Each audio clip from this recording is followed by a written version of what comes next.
بسم الله الرحمن الرحيم وكان عاقبتهما أنهما في النار خالدين فيها وذلك جزاء الظالمين يا أيها الذين آمنوا اتقوا الله ولتنظر نفس ما قدمت لغد واتقوا الله إن الله خبير بما تعملون ولا تكونوا كالذين نسوا الله فأنساهم أنفسهم أولئك هم الفاسقون لا يستوي أصحاب النار وأصحاب الجنة أصحاب الجنة هم الفائزون لو أنزلنا هذا القرآن على جبل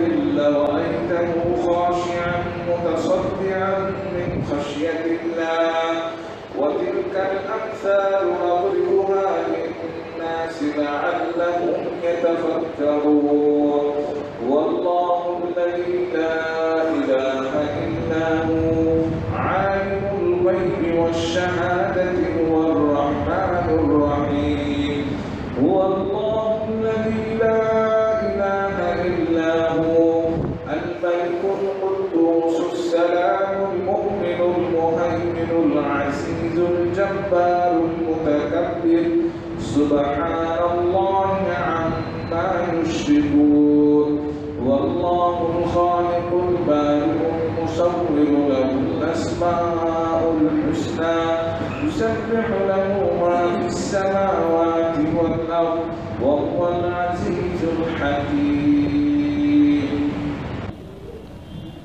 আপনাদের মাঝে এখন বক্তব্য রাখবেন জনাব মতিউর রহমান মাদানী সাহেব। আসসালামু আলাইকুম ওয়া রাহমাতুল্লাহি ওয়া বারাকাতুহু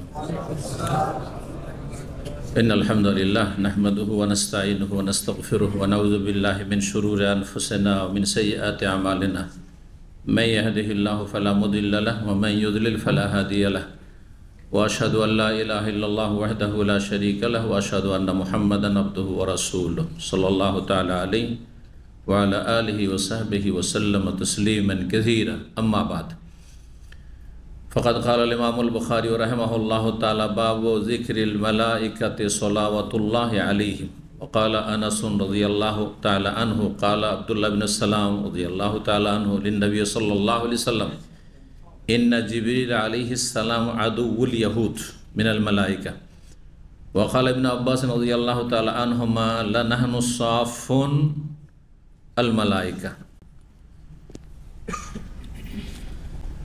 সম্মানিত দিনী ভাতৃমণ্ডলী, আল্লাহ রাব্বুল আলামিনের প্রশংসা এবং প্রিয় নবী সাল্লাল্লাহু আলাইহি সাল্লামের উপর সালাত ও সালামের পর আজ জুমাবার 22 জিলহজ 1445 হিজরি মোতাবেক 28 জুন 2024 আমাদের ধারাবাহিক আলোচনা সহিহুল বুখারীর সৃষ্টির সূচনা পর্ব নম্বর 4। আল্লাহ রাব্বুল আলামিনের সৃষ্টি সম্পর্কে এই হাদিসগুলি ধারাবাহিক কয়েক সপ্তাহ চলবে।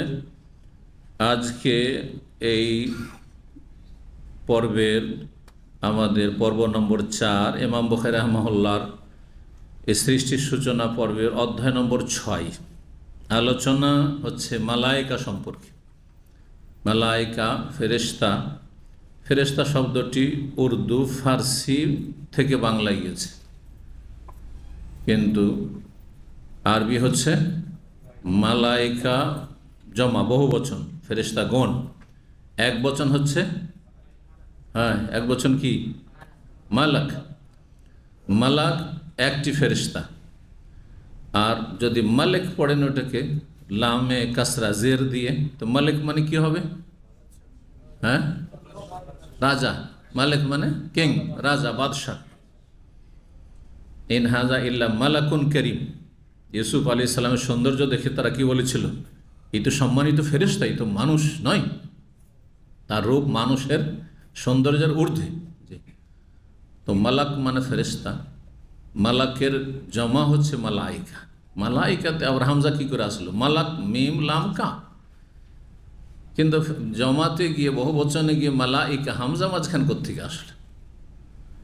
তো এই জন্য ভাষাবিদরা বলেছেন যে মালাক আসলে ছিল মা আলাক, মিম হামজা মা আর তারপর লাম কাফ, আর এর ধাতু মানে যেটা থেকে এই মালাক বা মালাইকার উৎপত্তি, যেই শব্দ সেটা হচ্ছে আলুকা, মাজদার আলুকা থেকে। আলুকাতন মানে রেসালা, আলুকাতন মানে আরবিতে হয় রেসালা। রেসালা মানে হচ্ছে পেগাম, মেসেজ, বার্তা।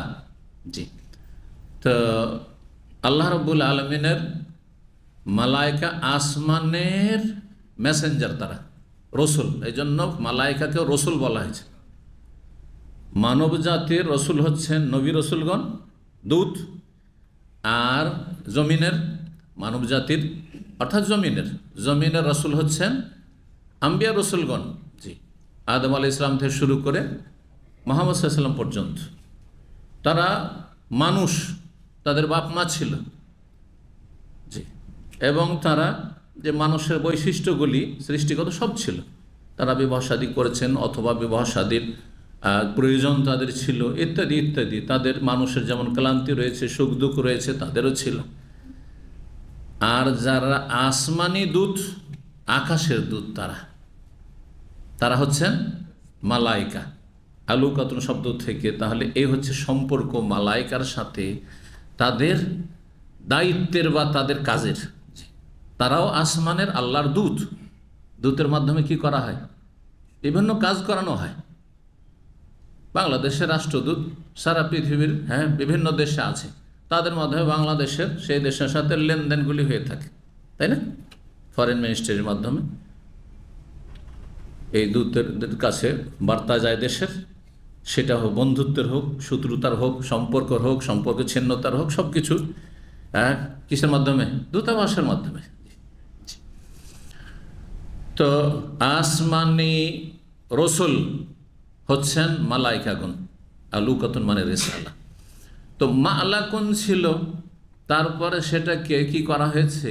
আরবিতে একটি কায়দা আছে, যা যেই জায়গায় কোনো নীতিমালা কায়দা নাই সেটা হচ্ছে ব্যতিক্রম। আমরা ইংরেজি গ্রামারও পড়েছি আলহামদুলিল্লাহ, আরবি সবচেয়ে বেশি পড়েছি, কিন্তু ইংরেজি গ্রামারও পড়েছি অনেক এক সময় ছাত্র জীবনে। তো তাতে আছে যে কিছু কায়দা, যেটা কানুন আছে, নীতিমালা, গ্রামার, তার এক্সেপশনাল বিষয়, মানে ব্যতিক্রম, ও কায়দার আওতাতে পড়ে না। এটাকে আরবি ভাষায় সার্ফ নাহতে খেলাফে কেয়াস বলা। যারা নাহু সার্ফ বুঝে তা খেলাফে কেয়াস মানে খেলাফে সার্ফি বা নাহবি। সার্ফ নাহুর যে কায়দা কানুন রয়েছে, নীতিমালা, তার থেকে ব্যতিক্রম। তো মা আল্লাকুন আগে হামজা ছিল, তারপরে লাম ছিল, মিমের পরে হামজা, সেটা মাল আকুন হয়ে গেল, মানে লামের পরে হামজাকে ঠেলে দেওয়া হইল। মাল আকুন যখন ছিল, তখন তার যখন জমা করবেন তখন কি হবে? হামজা তো আছে ওয়াহেদের আসলে, তখন মালা একা হয়ে গেল। কি হয়ে গেল? মালাইকা হয়ে গেল। যারা মনে রাখবেন তো ভালো, আর না হলে সাধারণ মানুষের জন্য এইসব এলমগুলি জরুরি নয়। এগুলো কার জন্য? যারা মাদ্রাসায় পড়বে অথবা পড়াবে তাদের জন্য, ছাত্র শিক্ষকদের জন্য। তো বাবু যিকরিল মালাইকাতি, এই অধ্যায় হচ্ছে মালাইকা ফেরেশতাগণের আলোচনা সম্পর্কে, যা বিভিন্ন হাদিসে বর্ণিত হয়েছে। সে হাদিস ছোট হোক অথবা বড় হোক, যেই হাদিসগুলিতে মালাইকার কথা এসেছে সেই হাদিসগুলি বেশ কিছু এখানে নিয়ে এসেছেন ইমাম বুখারী রাহিমাহুল্লাহ। জি, সালাওয়াতুল্লাহ আলাইহিম, যেমন দোয়া করবেন আম্বিয়া রসুলগণের জন্য, সালাওয়াতুল্লাহ আলাইহিম বা আলাইহিস সালাম, আলাইহিস সালাতু ওয়াসসালাম, পূর্ণ দোয়া হচ্ছে আলাইহিস সালাতু ওয়াসসালাম, সালাত এবং সালাম নাজিল হোক। বিশেষ করে নবী সাল্লাল্লাহু আলাইহি ওয়াসাল্লামের ওপর যখন সালাত পেশ করবেন, তখন সালাত সালাম দুটোই পেশ করবেন, কারণ আল্লাহ দুটো নির্দেশ দিয়েছে। নবী সাল্লাল্লাহু আলাইহি ওয়াসাল্লামের নাম আসলে আলাইহিস সালাম শুধু বলবেন না, তাহলে আপনি ঘাটতি করলেন। সালাম পেশ করলেন, সালাত পেশ করলেন না। সূরা আহজাব বলেছে, ইন্নাল্লাহা মালাইকাতু ইউসাল্লুনা আলান নবী ইয়া আইয়ুহাল্লাযীনা আমানু সাল্লু আলাইহি ওয়া সাল্লিমু তাসলিমা। আল্লাহ রহমত বর্ষণ করেন, কারণ আল্লাহ রহমতের মালিক। ফেরেশতারা রহমতের দোয়া করেন, ওয়া মালাইকাতু ইউসাল্লুনা আলান নবী, নবীর জন্য। ইয়া আইয়ুহাল্লাযীনা আমানু, সুতরাং হে মুমিনগণ, বিশ্বাসীগণ, সাল্লু আলাইহি, তার প্রতি তোমরা সালাত পেশ করো, মানে তার জন্য রহমতের দোয়া করো। এটি একটি তাফসীর। আর একটি হচ্ছে তার গুণগান বর্ণনা করা, যেমন ফেরেশতারা তার গুণগান বর্ণনা করেন, আল্লাহ রাব্বুল আলামিন তার গুণগান বর্ণনা করেন, সাল্লাতুল্লাহ আল্লাহ, এবং তার সাথে দোয়াও করেন ফেরেশতারা। আল্লাহর রহমত নাজিল করেন আর রহমত কামনা করেন ফেরেশতাগণ এবং মুমিনরা নবী সাল্লাল্লাহু আলাইহি ওয়াসাল্লামের জন্য। সাল্লু আলাইহি, তার প্রতি সালাত পেশ করো, মানে সালাত রহমতের দোয়া করো, বরকতের দোয়া করো। ওয়াসাল্লিমু তাসলিমা, এবং যথাযথ সালাম পেশ করো, মানে শান্তির দোয়া করো, শান্তি কামনা করো।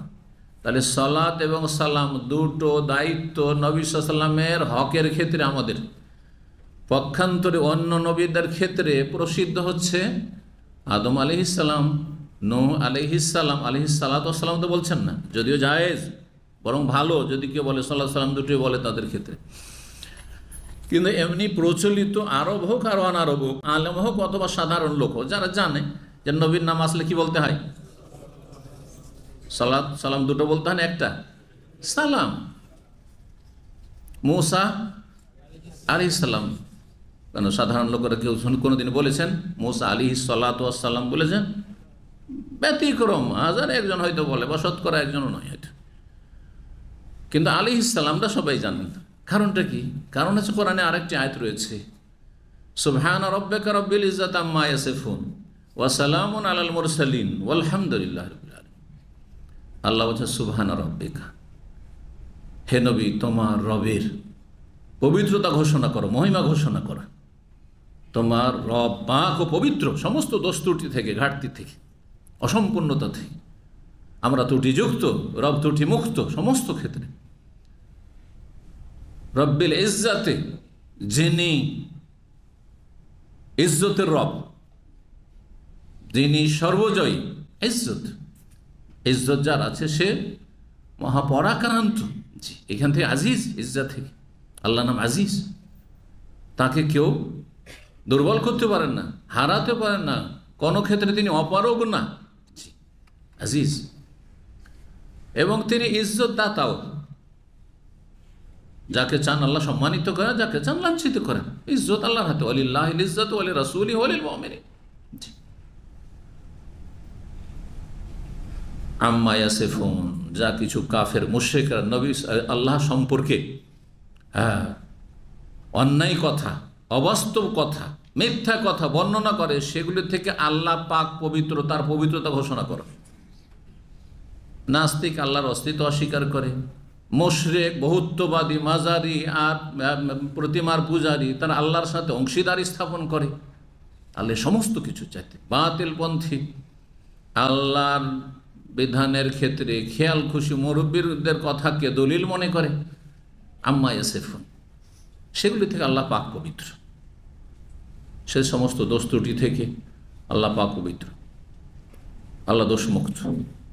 সুবহান রাব্বিকা রাব্বিল ইজ্জাতি আম্মা ইয়াসিফুন ওয়া সালামুন আলাল মুরসালিন, এবং শান্তির ধারা বর্ষিত হোক সমস্ত রসুলগণের উপর। মুরসালিন, মুরসালের জামা, বহু বচন। এই যে সালামুন আলাল মুরসালিন আল্লাহ বলেছেন, বলেন সালাতুন ওয়া সালামুন আলাল মুরসালিন আল্লাহ বলেছেন। এই আয়াতটা আমল করেই ওলামারা এবং যারা ওলামাদের কাছ থেকে, আলেমদের কাছ থেকে সঠিক জিনিসটা শিখে, তারা বলে মূসা আলাইহিস সালাম, ঈসা আলাইহিস সালাম, নূহ আলাইহিস সালাম, ইব্রাহিম আলাইহিস সালাম, কিন্তু তার সাথে সালাতেরও যদি দোয়া করে কোনো অসুবিধা নেই। সরাসরি আম্বিয়া রসুলগণ ছাড়া অন্য কোনো ব্যক্তির জন্য, কোনো সাহাবীর জন্য, অথবা কোনো ইমামের জন্য, কোনো আলেমের জন্য সালাত সালামের দোয়া করা জায়েজ নয়, ডাইরেক্ট দোয়া করা জায়েজ নয়। কেউ যদি বলে, যেমন শিয়াদের বদাখিদার বহিঃপ্রকাশ, যদি নবী পরিবারের হয়, আলে বাইত হয়, তাহলে আলাইহিস সালাম, আলীকে তাহলে রাদিয়াল্লাহু বলে না, রাদিয়াল্লাহু আনহু বলে না, কি বলে? আলাইহিস সালাম। হোসেন আলাইহিস সালাম, হাসান আলাইহিস সালাম, ইমাম জাফর সাদেক আলাইহিস সালাম, হ্যাঁ, বাকের আলাইহিস সালাম, ইত্যাদি ইত্যাদি, মাহদি আলাইহিস সালাম। না, এটি পথভ্রষ্টতা, এটি আকীদার বিভ্রান্তি এবং আমলের গুমরাহি। যেহেতু তারা পথভ্রষ্ট, জান্নাতের রাস্তা হারিয়ে ফেলেছে, যার ফলে তাদের আমল বিভ্রান্ত, গোমরা তারা। যে তাহলে সরাসরি এটা হলো কিন্তু নবী সাল্লাল্লাহু আলাইহি ওয়াসাল্লামের আওতাভুক্ত করে, তার সাথে শামিল করে যদি তার বংশকে, সাহাবায়ে কেরামদেরকে এবং কিয়ামত পর্যন্ত যারা অনুসারীকে তাদের জন্য সালাত সালামের দোয়া করে, তাহলে এটা জায়েজ এবং এটা প্রচলিত। যেমন আমরা খুতবাতে বা আলোচনাতে বক্তব্য পাঠ করছি, যখন দরুদ ও সালাম পেশ করছি, আলহামদুলিল্লাহ রাব্বিল আলামিন ওয়াসসালাতু ওয়াসসালামু আলা রাসূলিহিল কারীম ওয়া আলা আলিহি ওয়া সাহবিহি আজমাইন ওয়া মান তাবিআহুম বিইহসানিন ইলা ইয়াউমিদ্দিন। কি বুঝলেন? আল্লাহর প্রশংসা করলেন, আলহামদুলিল্লাহ ওয়াসসালাতু ওয়াসসালাত সালাম কার জন্য? সম্মানিত রাসূলের উপর। তারপরে ওয়া আলা আলিহি, তার বংশধর, তার পরিবার পরিজন, এবং ওয়া আসহাবিহি ওয়া সাহবিহি, তার সাথী সঙ্গ সহচরগণ। দেখেন সাহাবায়ে কেরামদের জন্য কিন্তু ডাইরেক্ট হলো না, আবু বকর আলাইহিস সালাম হলো না, কি হলো? নবী সাল্লাল্লাহু আলাইহি ওয়াসাল্লামের আন্ডারে শামিল করে তাদেরকে, তার সাথে রেখে তার তাবে করে।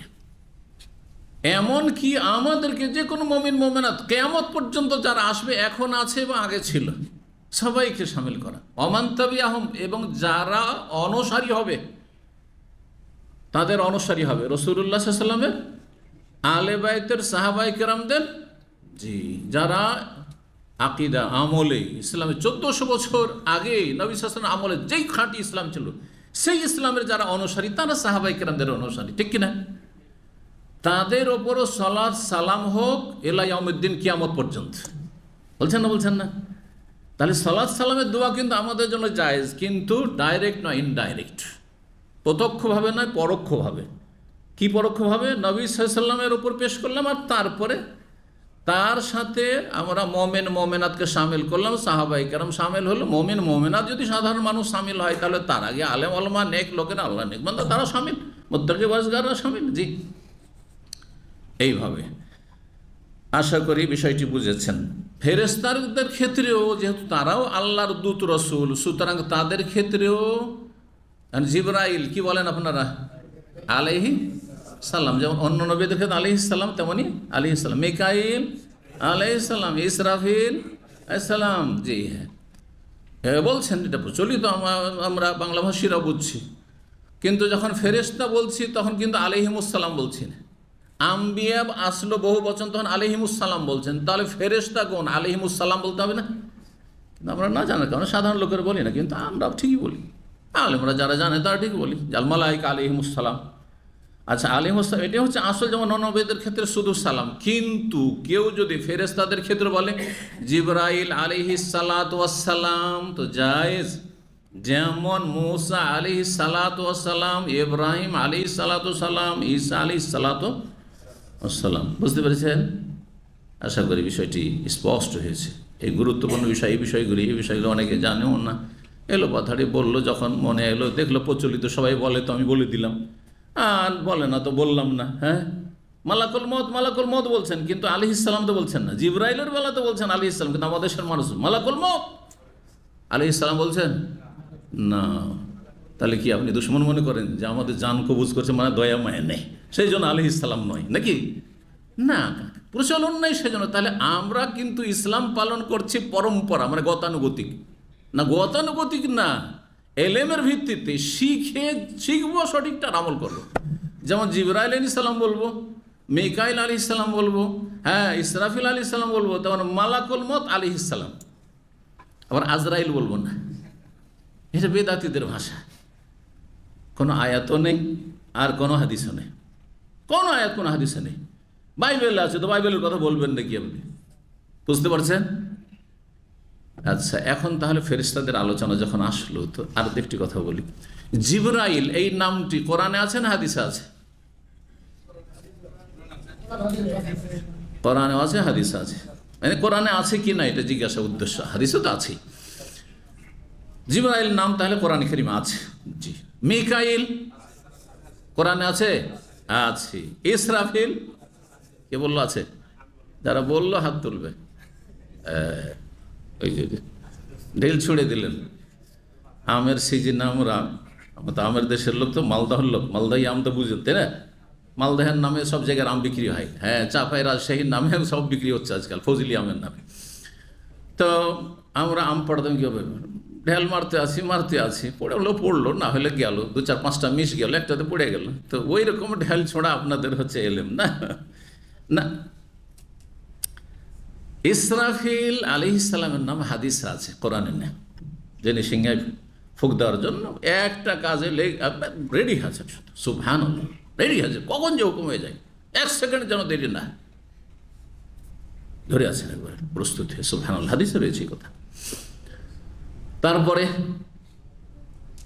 আর কে ফেরেশতা বাকি? ইসরাফিল, মালাকুল মউত। মালাকুলের মতের কথা কোরআনে আছে না নেই? আছে। কুল ইয়াতাওয়াফাকুম মালাকুল মউতিল্লাযী উকিলা বিকুম সুম্মা ইলা রাব্বিকুম তুরজাউন, সূরা সেজদায় আছে। তোমাদের আত্মাগুলি গ্রহণ করেন মালাকুল মউত, এক বচন দিয়ে আছে আর বহু বচনে দূত বলে আছে। তাওয়াফাতহু রাসূল বা তাওয়াফাতহু রাসূলুনা, আমার দূতগণ তাদের আত্মাগুলি গ্রহণ করে। জি, তো মালাকুল মউতের কথা আছে তাহলে কোরআনে, কিন্তু আজরাইলের কথা কোরআনে আছে নেই? আছে? তাহলে আমাদের দেশের বক্তাদের কাছ থেকে আজরাইল শুনে, এমনকি আমাদের আহলে হাদিস বক্তারা আজকে 30 বছর আগে কিন্তু তাদের এইরকম সংস্কার ছিল না। ওরাও দেখা দেখি সবাই বলছে, আমরাও বলছি, আমাদের আহলে হাদিস সমাজের যারা খতিব, ইমাম, বড় বড় আলেমটি ছাড়া আর অল্পই বড় আলেম সব জায়গায় থেকেছে, সবসময় থেকেছে। আর ওই রকম সংস্কারমূলক কাজ, এলেমের চর্চা সোশ্যাল মিডিয়া ছিল না, মানুষ জানতেও পারতো না অনেক কথাই, যার ফলে মালাকুল মতের মধ্যে আমরাও ওস্তাদদের কাছে পড়েছি কি, আর এই তো আজরাইল রে। মানুষ যদি কেউ কি হয়, নিষ্ঠুর হয়, পাষাণ হয়, তা কি বলে, আরে আজরাইল কেন বলবেন আপনি? তার মানে বেদাতি আকীদা আপনার, কেন আজরাইল বলবেন আপনি? সহিহ আকীদার মানুষ, তা কি বলবেন? জি হ্যাঁ, একটি ডিকশনারি আছে, তার লেখকও খ্রিস্টান, মুসলিম না। আরব মেলা খ্রিস্টান আছে, আপনাদের জানা? জি, আরব খ্রিস্টান সিরিয়াতে আছে, লেবাননে অনেক খ্রিস্টান আছে, আরবি ভাষা তাদের, ইরাকে খ্রিস্টান আছে। তারেক আজিজ, যে সাদ্দামের প্রধানমন্ত্রী, এই সাদ্দামের যুদ্ধের সময় 90-এর দশকে মদিনার ছাত্র, তখন কত লোক যে তারেক আজিজ যেন দোয়া করেছে সাদ্দামের সাথে, হ্যাঁ, সব সাদ্দামপন্থী।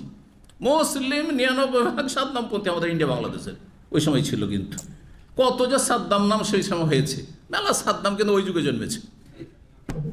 জন্মেছে, তার আগে না, যে এই নামটির প্রচলন ছিল না, এটাও মনে রাখবেন। কিন্তু তাহলে এই সেন্স থেকে সাদ্দামের ভক্ত, কারণ ফটো দিয়ে মিডিয়া প্রচার করছে, সে খুব দোয়া করছে, মোনাজাত করছে, অথচ সে আকীদাতে সারা জীবন নাস্তিক ছিল।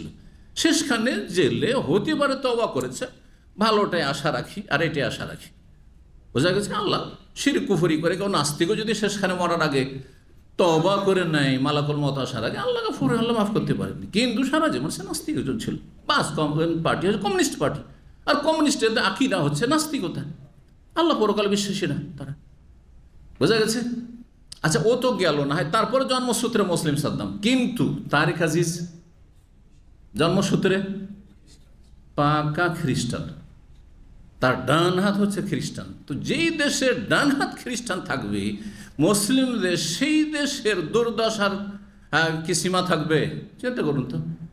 কারণ ভিতরের সমস্ত খবর কাফেরদের কাছে পাচার হওয়া সহজ, এবং কাফেরদের স্বার্থে কাজ করা মুসলিম দেশের বিরুদ্ধে খুব সহজ। এবার বুঝতে পারছেন আশা করি কথা। এইরকম যদি মুসলিম দেশের অবস্থা থাকে, কোনোদিন সেই সব দেশ থেকে ইসলামের কল্যাণ আশা করা যায় না, আর মুসলিম জাতিরও, সেখানকার জাতিরও কল্যাণের আশা করা যায়, তাই অবস্থা। জি, সর্বনাশ। আল্লাহ হেফাজত করুন, আল্লাহ সঠিক বুঝদান করুন। কথা লম্বা হয়ে গেল কি বলতে গিয়ে। একটি ডিকশনারি আছে, আরবি অভিধান আছে, যার নাম হচ্ছে আল মুনজিদ, খুব প্রসিদ্ধ কিন্তু আল মুনজিদ। লেখক খ্রিস্টান, লেখক আরব খ্রিস্টান। তাতে আছে এই নামটি, কিন্তু তাও আজরাইল নেই, ইসরাইল আছে, আইনে কাসরা জের দিয়ে। তাহলে যারা আজরাইল করছেন মুসলিম সমাজের বক্তা, তাদেরকে আলেম আর আল্লাহ মনে করছেন, তাদের আকীদা, আমল আর জ্ঞানের কত শোচনীয়তা, কত অভাব তাদের ইলমের, এবং কত তারা বিভ্রান্ত করছে এবং নিজেরাও বিভ্রান্ত। বুঝতে পারছেন আশা করি। তাহলে বোঝা হলো যে আজরাইল নামটি কোরআনেও নেই, হাদিসেও নেই, হ্যাঁ, আছে খ্রিস্টানের লেখা একটি ডিকশনারিতে, তাও আজরাইল না ইসরাইল আছে। এই তথ্যগুলি আপনাদের সামনে পেশ করলাম। সুতরাং খবরদার কোনো মুসলিম আজরাইল বলবেন না মালাকুল মউতকে। আল্লাহ যেই নাম বলেছেন সেই নাম বলবেন, কুল ইয়াতাওয়াফাকুম মালাকুল মউত, মানে মৃত্যুর দায়িত্বশীল ফেরেশতা মালাকুল মউত। তো চলেন এখন আনাস রাদিয়াল্লাহু তাআলা প্রখ্যাত সাহাবী বলছেন, নবী সাল্লাল্লাহু আলাইহি ওয়াসাল্লাম 10 বছরের খাদেম। কাল আব্দুল্লাহ বিন সালাম ইহুদি আলেম ছিলেন। তারপরে তিনি মদিনায় যখন নবী হিজরত করে আসলেন, নবী সাল্লাল্লাহু আলাইহি ওয়াসাল্লাম মোবারক চেহারা দেখার পরে, এত প্রথম তার ভাষণ শোনার পরে ইসলাম গ্রহণ করলেন। এর উপরে একটা আমার আলোচনা আছে, একটা সম্মেলন হয়েছিল ঢাকা ইসলামী সেন্টার, সেখানে আলোচনা করেছিলেন যে নবী সাল্লাল্লাহু আলাইহি ওয়াসাল্লামের মদিনার প্রথম ভাষণ, সেই প্রথম ভাষণ শুনে এই আব্দুল্লাহ বিন সালাম ইসলাম গ্রহণ করেছিল।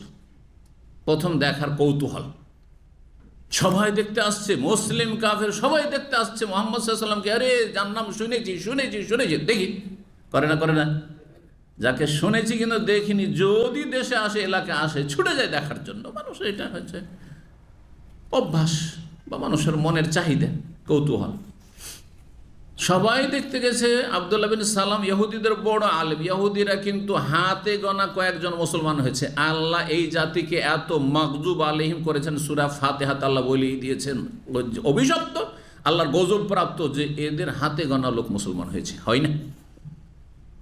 এরা কত আল্লাহর রহমত থেকে বঞ্চিত। পক্ষান্তর খ্রিস্টান প্রতিদিন দলে দলে ইসলাম গ্রহণ করছে এখনো, অথচ ইসলাম মুসলিমরা এত দুর্বল।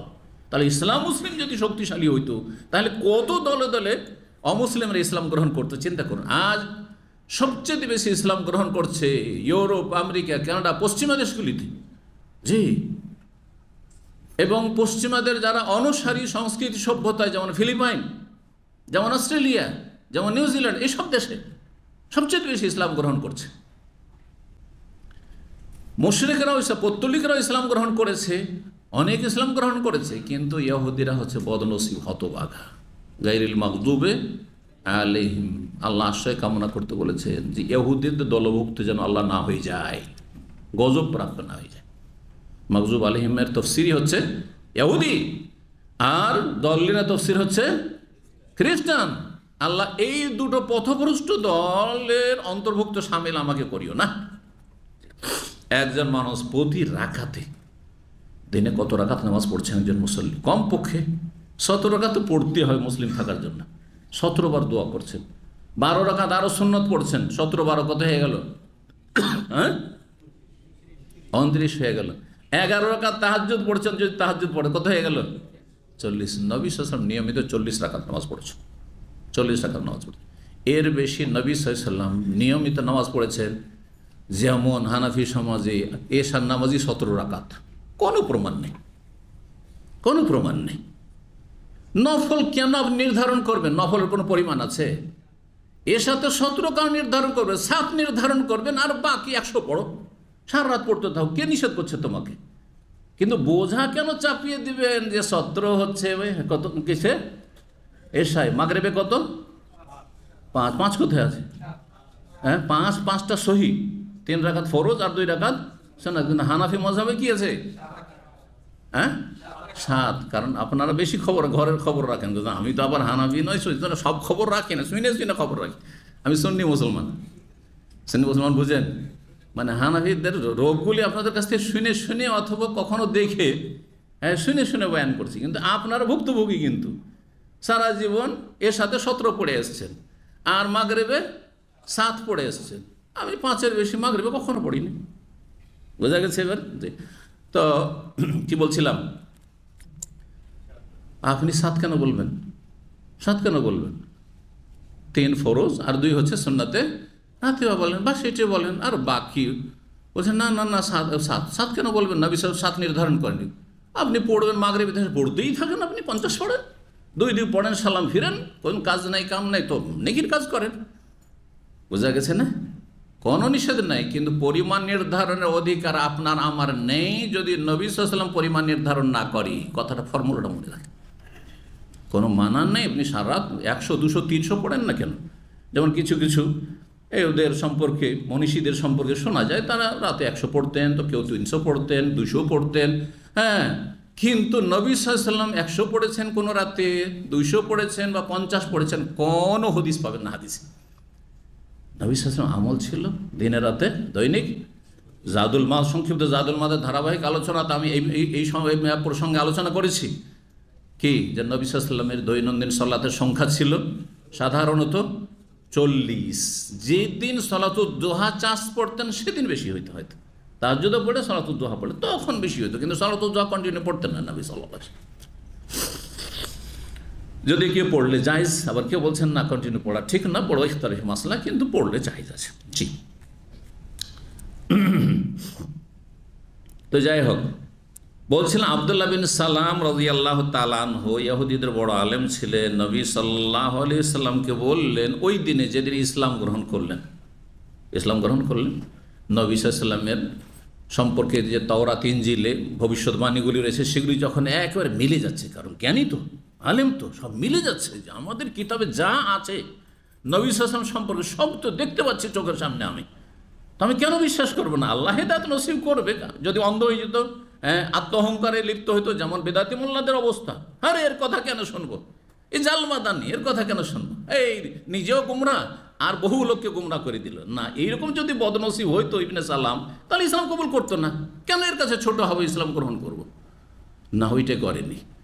যখন সব মিলে যাচ্ছে, আমি জান্নাত চাই, আর এই নবী যখন চলে এসছেন, আসার কথা আছে, ভাবছিলাম, তিনি বলছেন, ভাবছিলাম যে আমাদের বংশে মানে বনু ইসরাইলে আসবে, বনু ইসমাইল আসবে না। ইব্রাহিম আলাইহিস সালামের 2 ছেলে, এক ছেলে হচ্ছে ইসমাইল, ইসমাইলের বংশধর, ইসমাইল থেকে যারা মক্কায় বসবাস করলেন, আর আরেক হচ্ছে ইসহাক, আর ইসহাকের ছেলের নাম হচ্ছে ইয়াকুব, ইয়াকুবের অপর নাম হচ্ছে ইসরাইল। বনি ইসরাইল মানে ইয়াকুবের বংশধর। তো ইহুদি নাসারাদের ধারণা ছিল 1400 বছর আগে যে শেষ নবী যে আসবে সেটা আমাদের বংশের মধ্যে হবে, মানে ইয়াকুব আলাইহিস সালামের বংশে বা ইসহাকের বংশ হবে। সারার পেট থেকে যে কে হয়েছে, ভূমিষ্ঠ হয়েছে ইব্রাহিম আলাইহিস সালামের 2 স্ত্রী, কে? হ্যাঁ, সারা আর হাজেরা, আমাদের দেশীয় নাম কিন্তু হাজার, হাদিস আছে হাজার, কিন্তু আমাদের দেশে যেহেতু হাজেরা নাম রেখে অভ্যাস, হাজার কেউ রাখেও না। হ্যাঁ, হাজার যদি বলা হয় তো মনে করি তো ছেলেদের নাম হয়ে গেল, ভাববে হয়তো। তো এদের ধারণা ছিল যে না আমাদের বংশের হবে।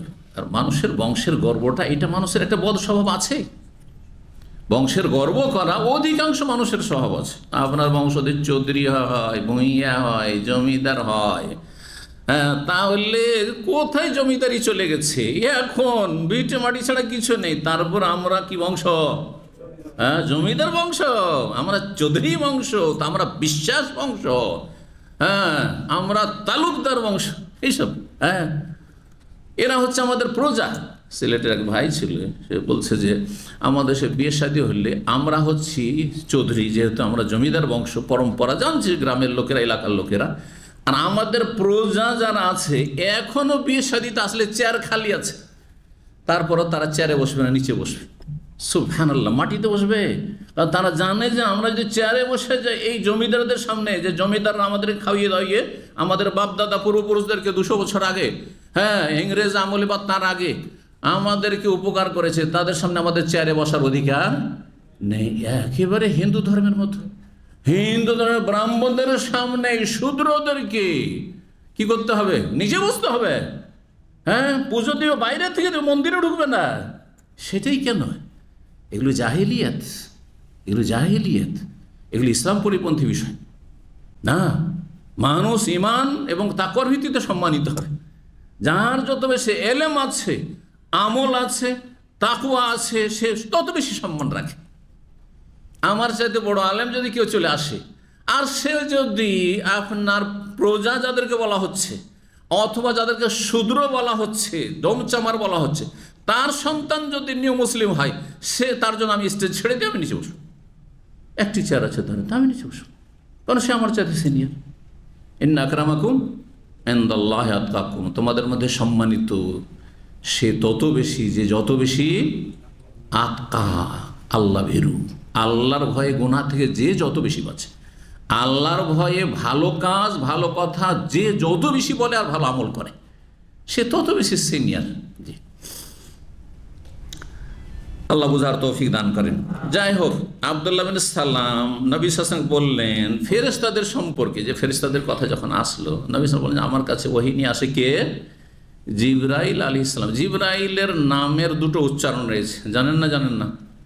আমাদের দেশে শুধু জিবরাইল উচ্চারণটি প্রসিদ্ধ, তাই না? কিন্তু হাদিস কোরআনে কি রয়েছে?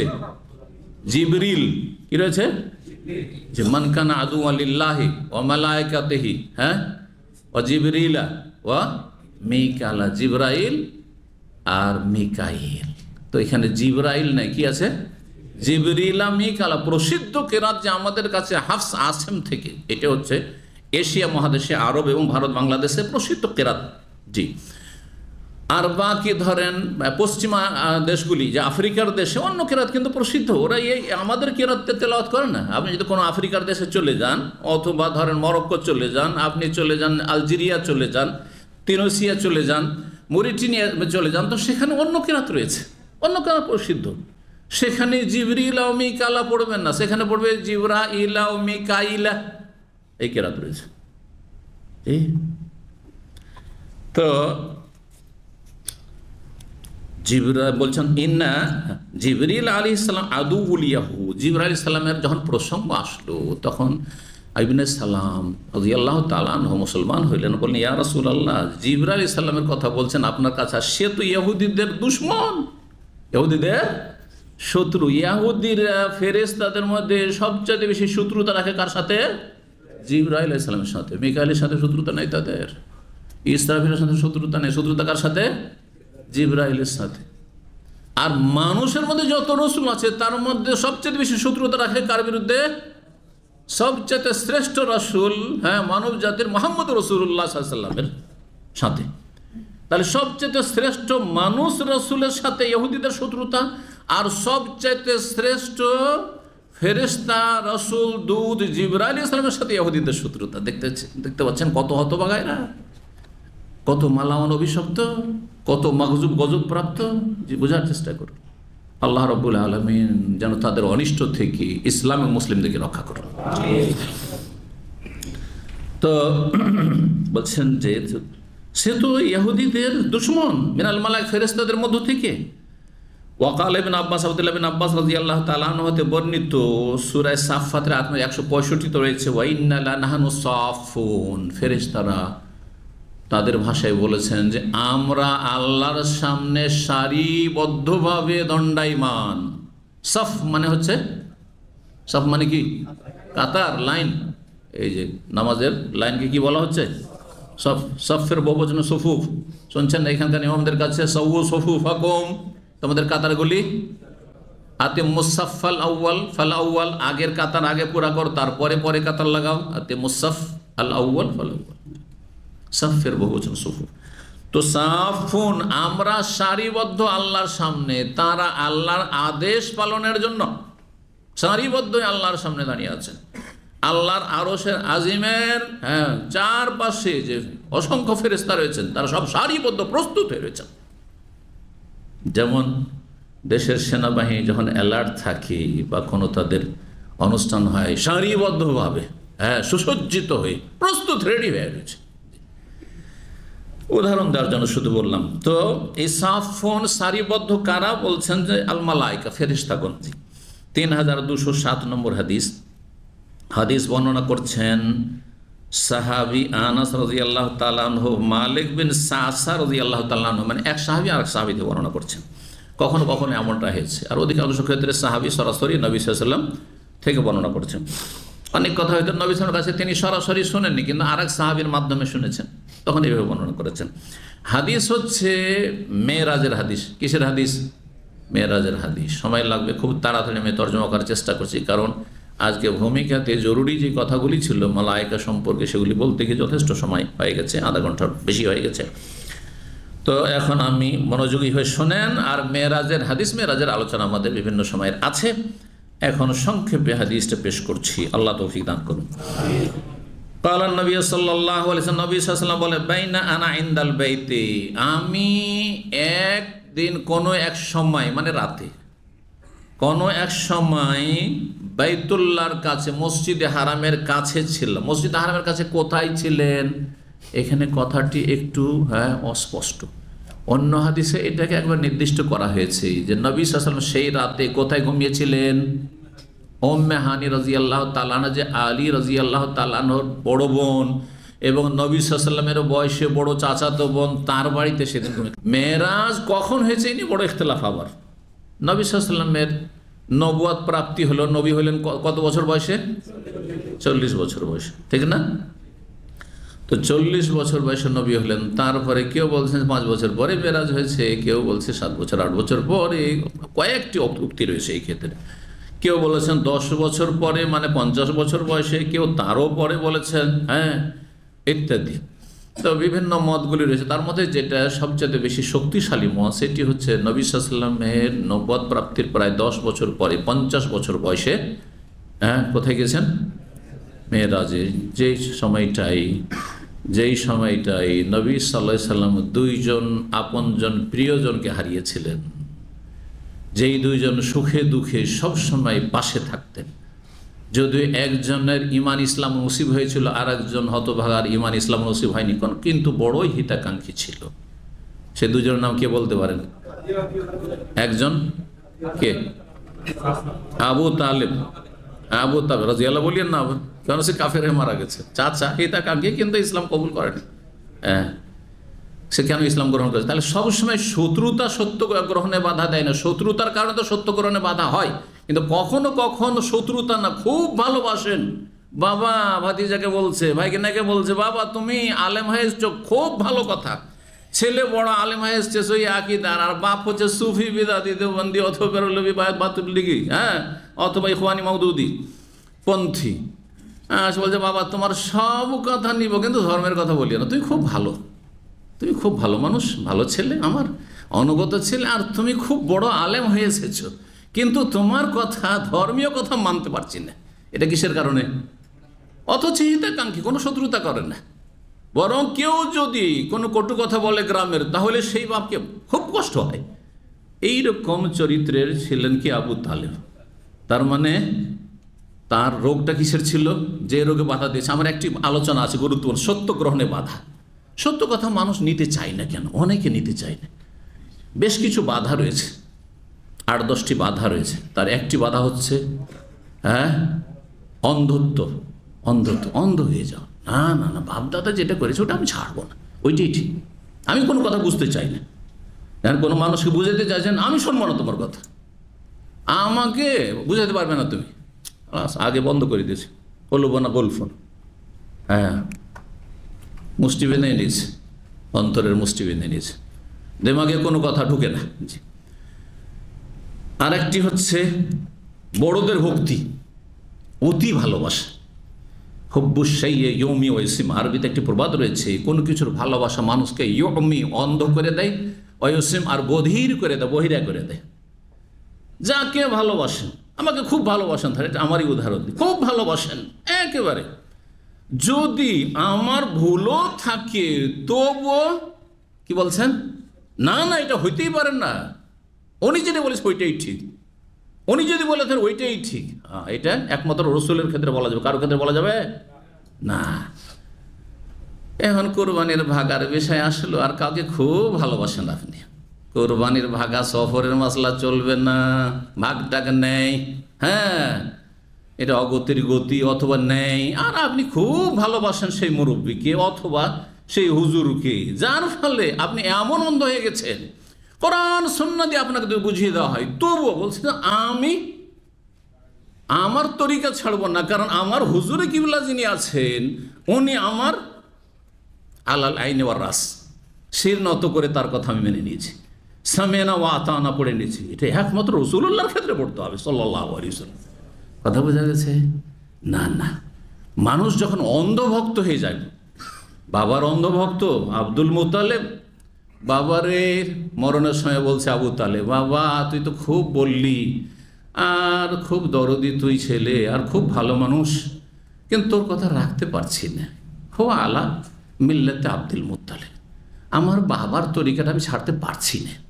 বোঝা গেছে না? তো এগুলি হচ্ছে সত্যকরণের বাধা। আল্লাহ হেফাজত করুন। তো নবী সাল্লাল্লাহু আলাইহি সাল্লাম বলছেন, বাইনা আনা ইনদাল বাইতে, আমি বাইতুল্লাহর কাছে ছিলাম, বাইনান নাইম ওয়াল ইয়াকজান, আমি যেন ঘুমন্ত আর জাগ্রত ব্যক্তির মাঝামাঝি ছিলাম। মানে আমার হালকা ঘুম ছিল। হালকা ঘুমকে বলা হয় যে অর্ধেক ঘুমে অর্ধেক জাগ্রত, যেন এইরকম অবস্থায় ছিলাম।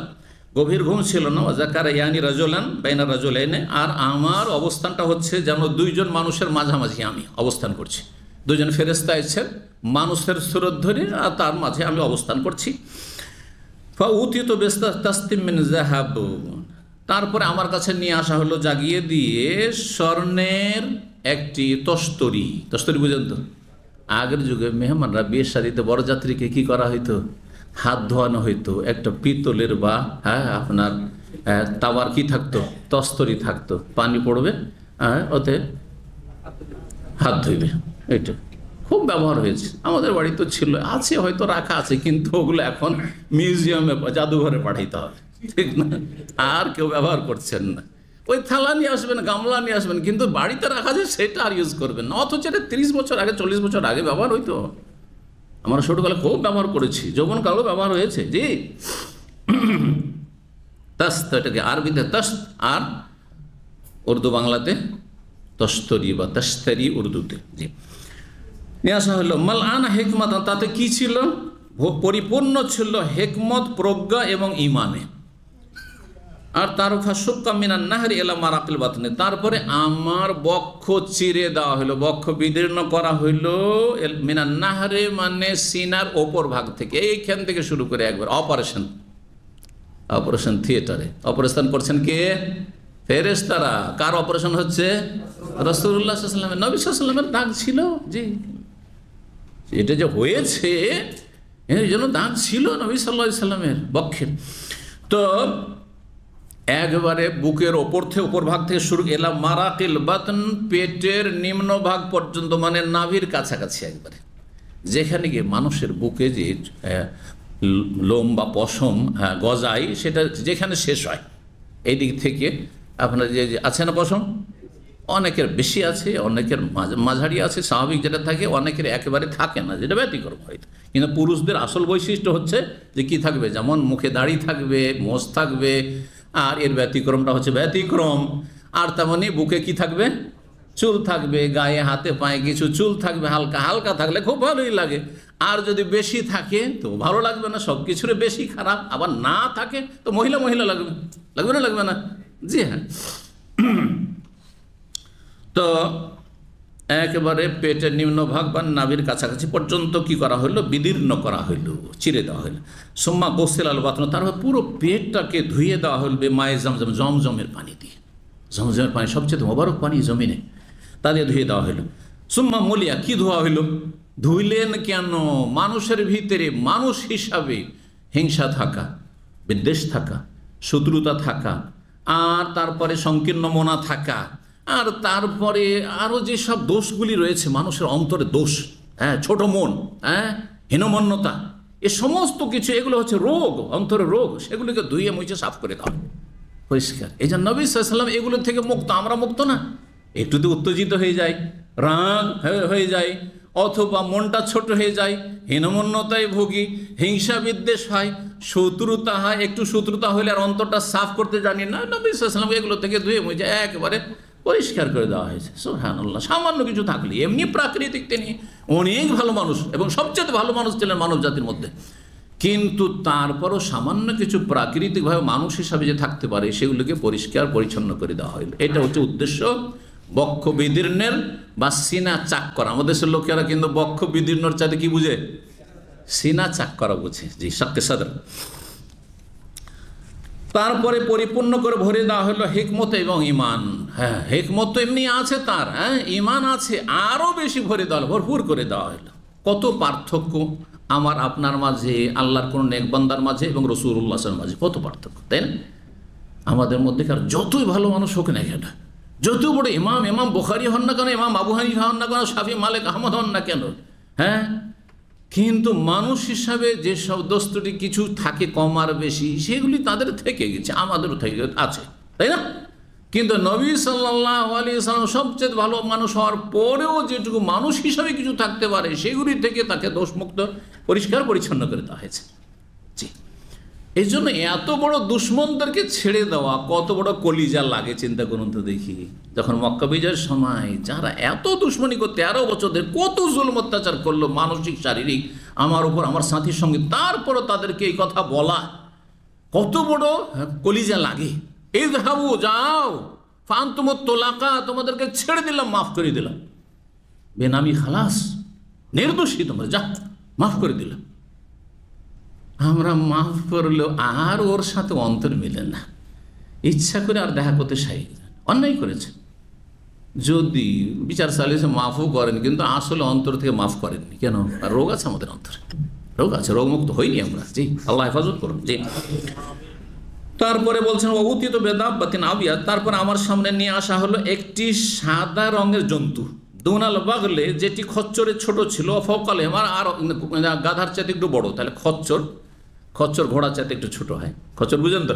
জি, খচ্চর এবং গাধার মাঝামাঝি ছিল তার সাইজটা। ফান্তালাক্তো মা জিবরিল, তারপরে আমি চলতে লাগলাম জিবরাইল আলাইহিস সালাম। তাই দুইজন ফেরেশতা যে তাকে নিয়ে যাচ্ছিলেন, তাদের একজন ছিলেন জিবরাইল আলাইহিস সালাম, অন্যজনের কথা উল্লেখিত নেই।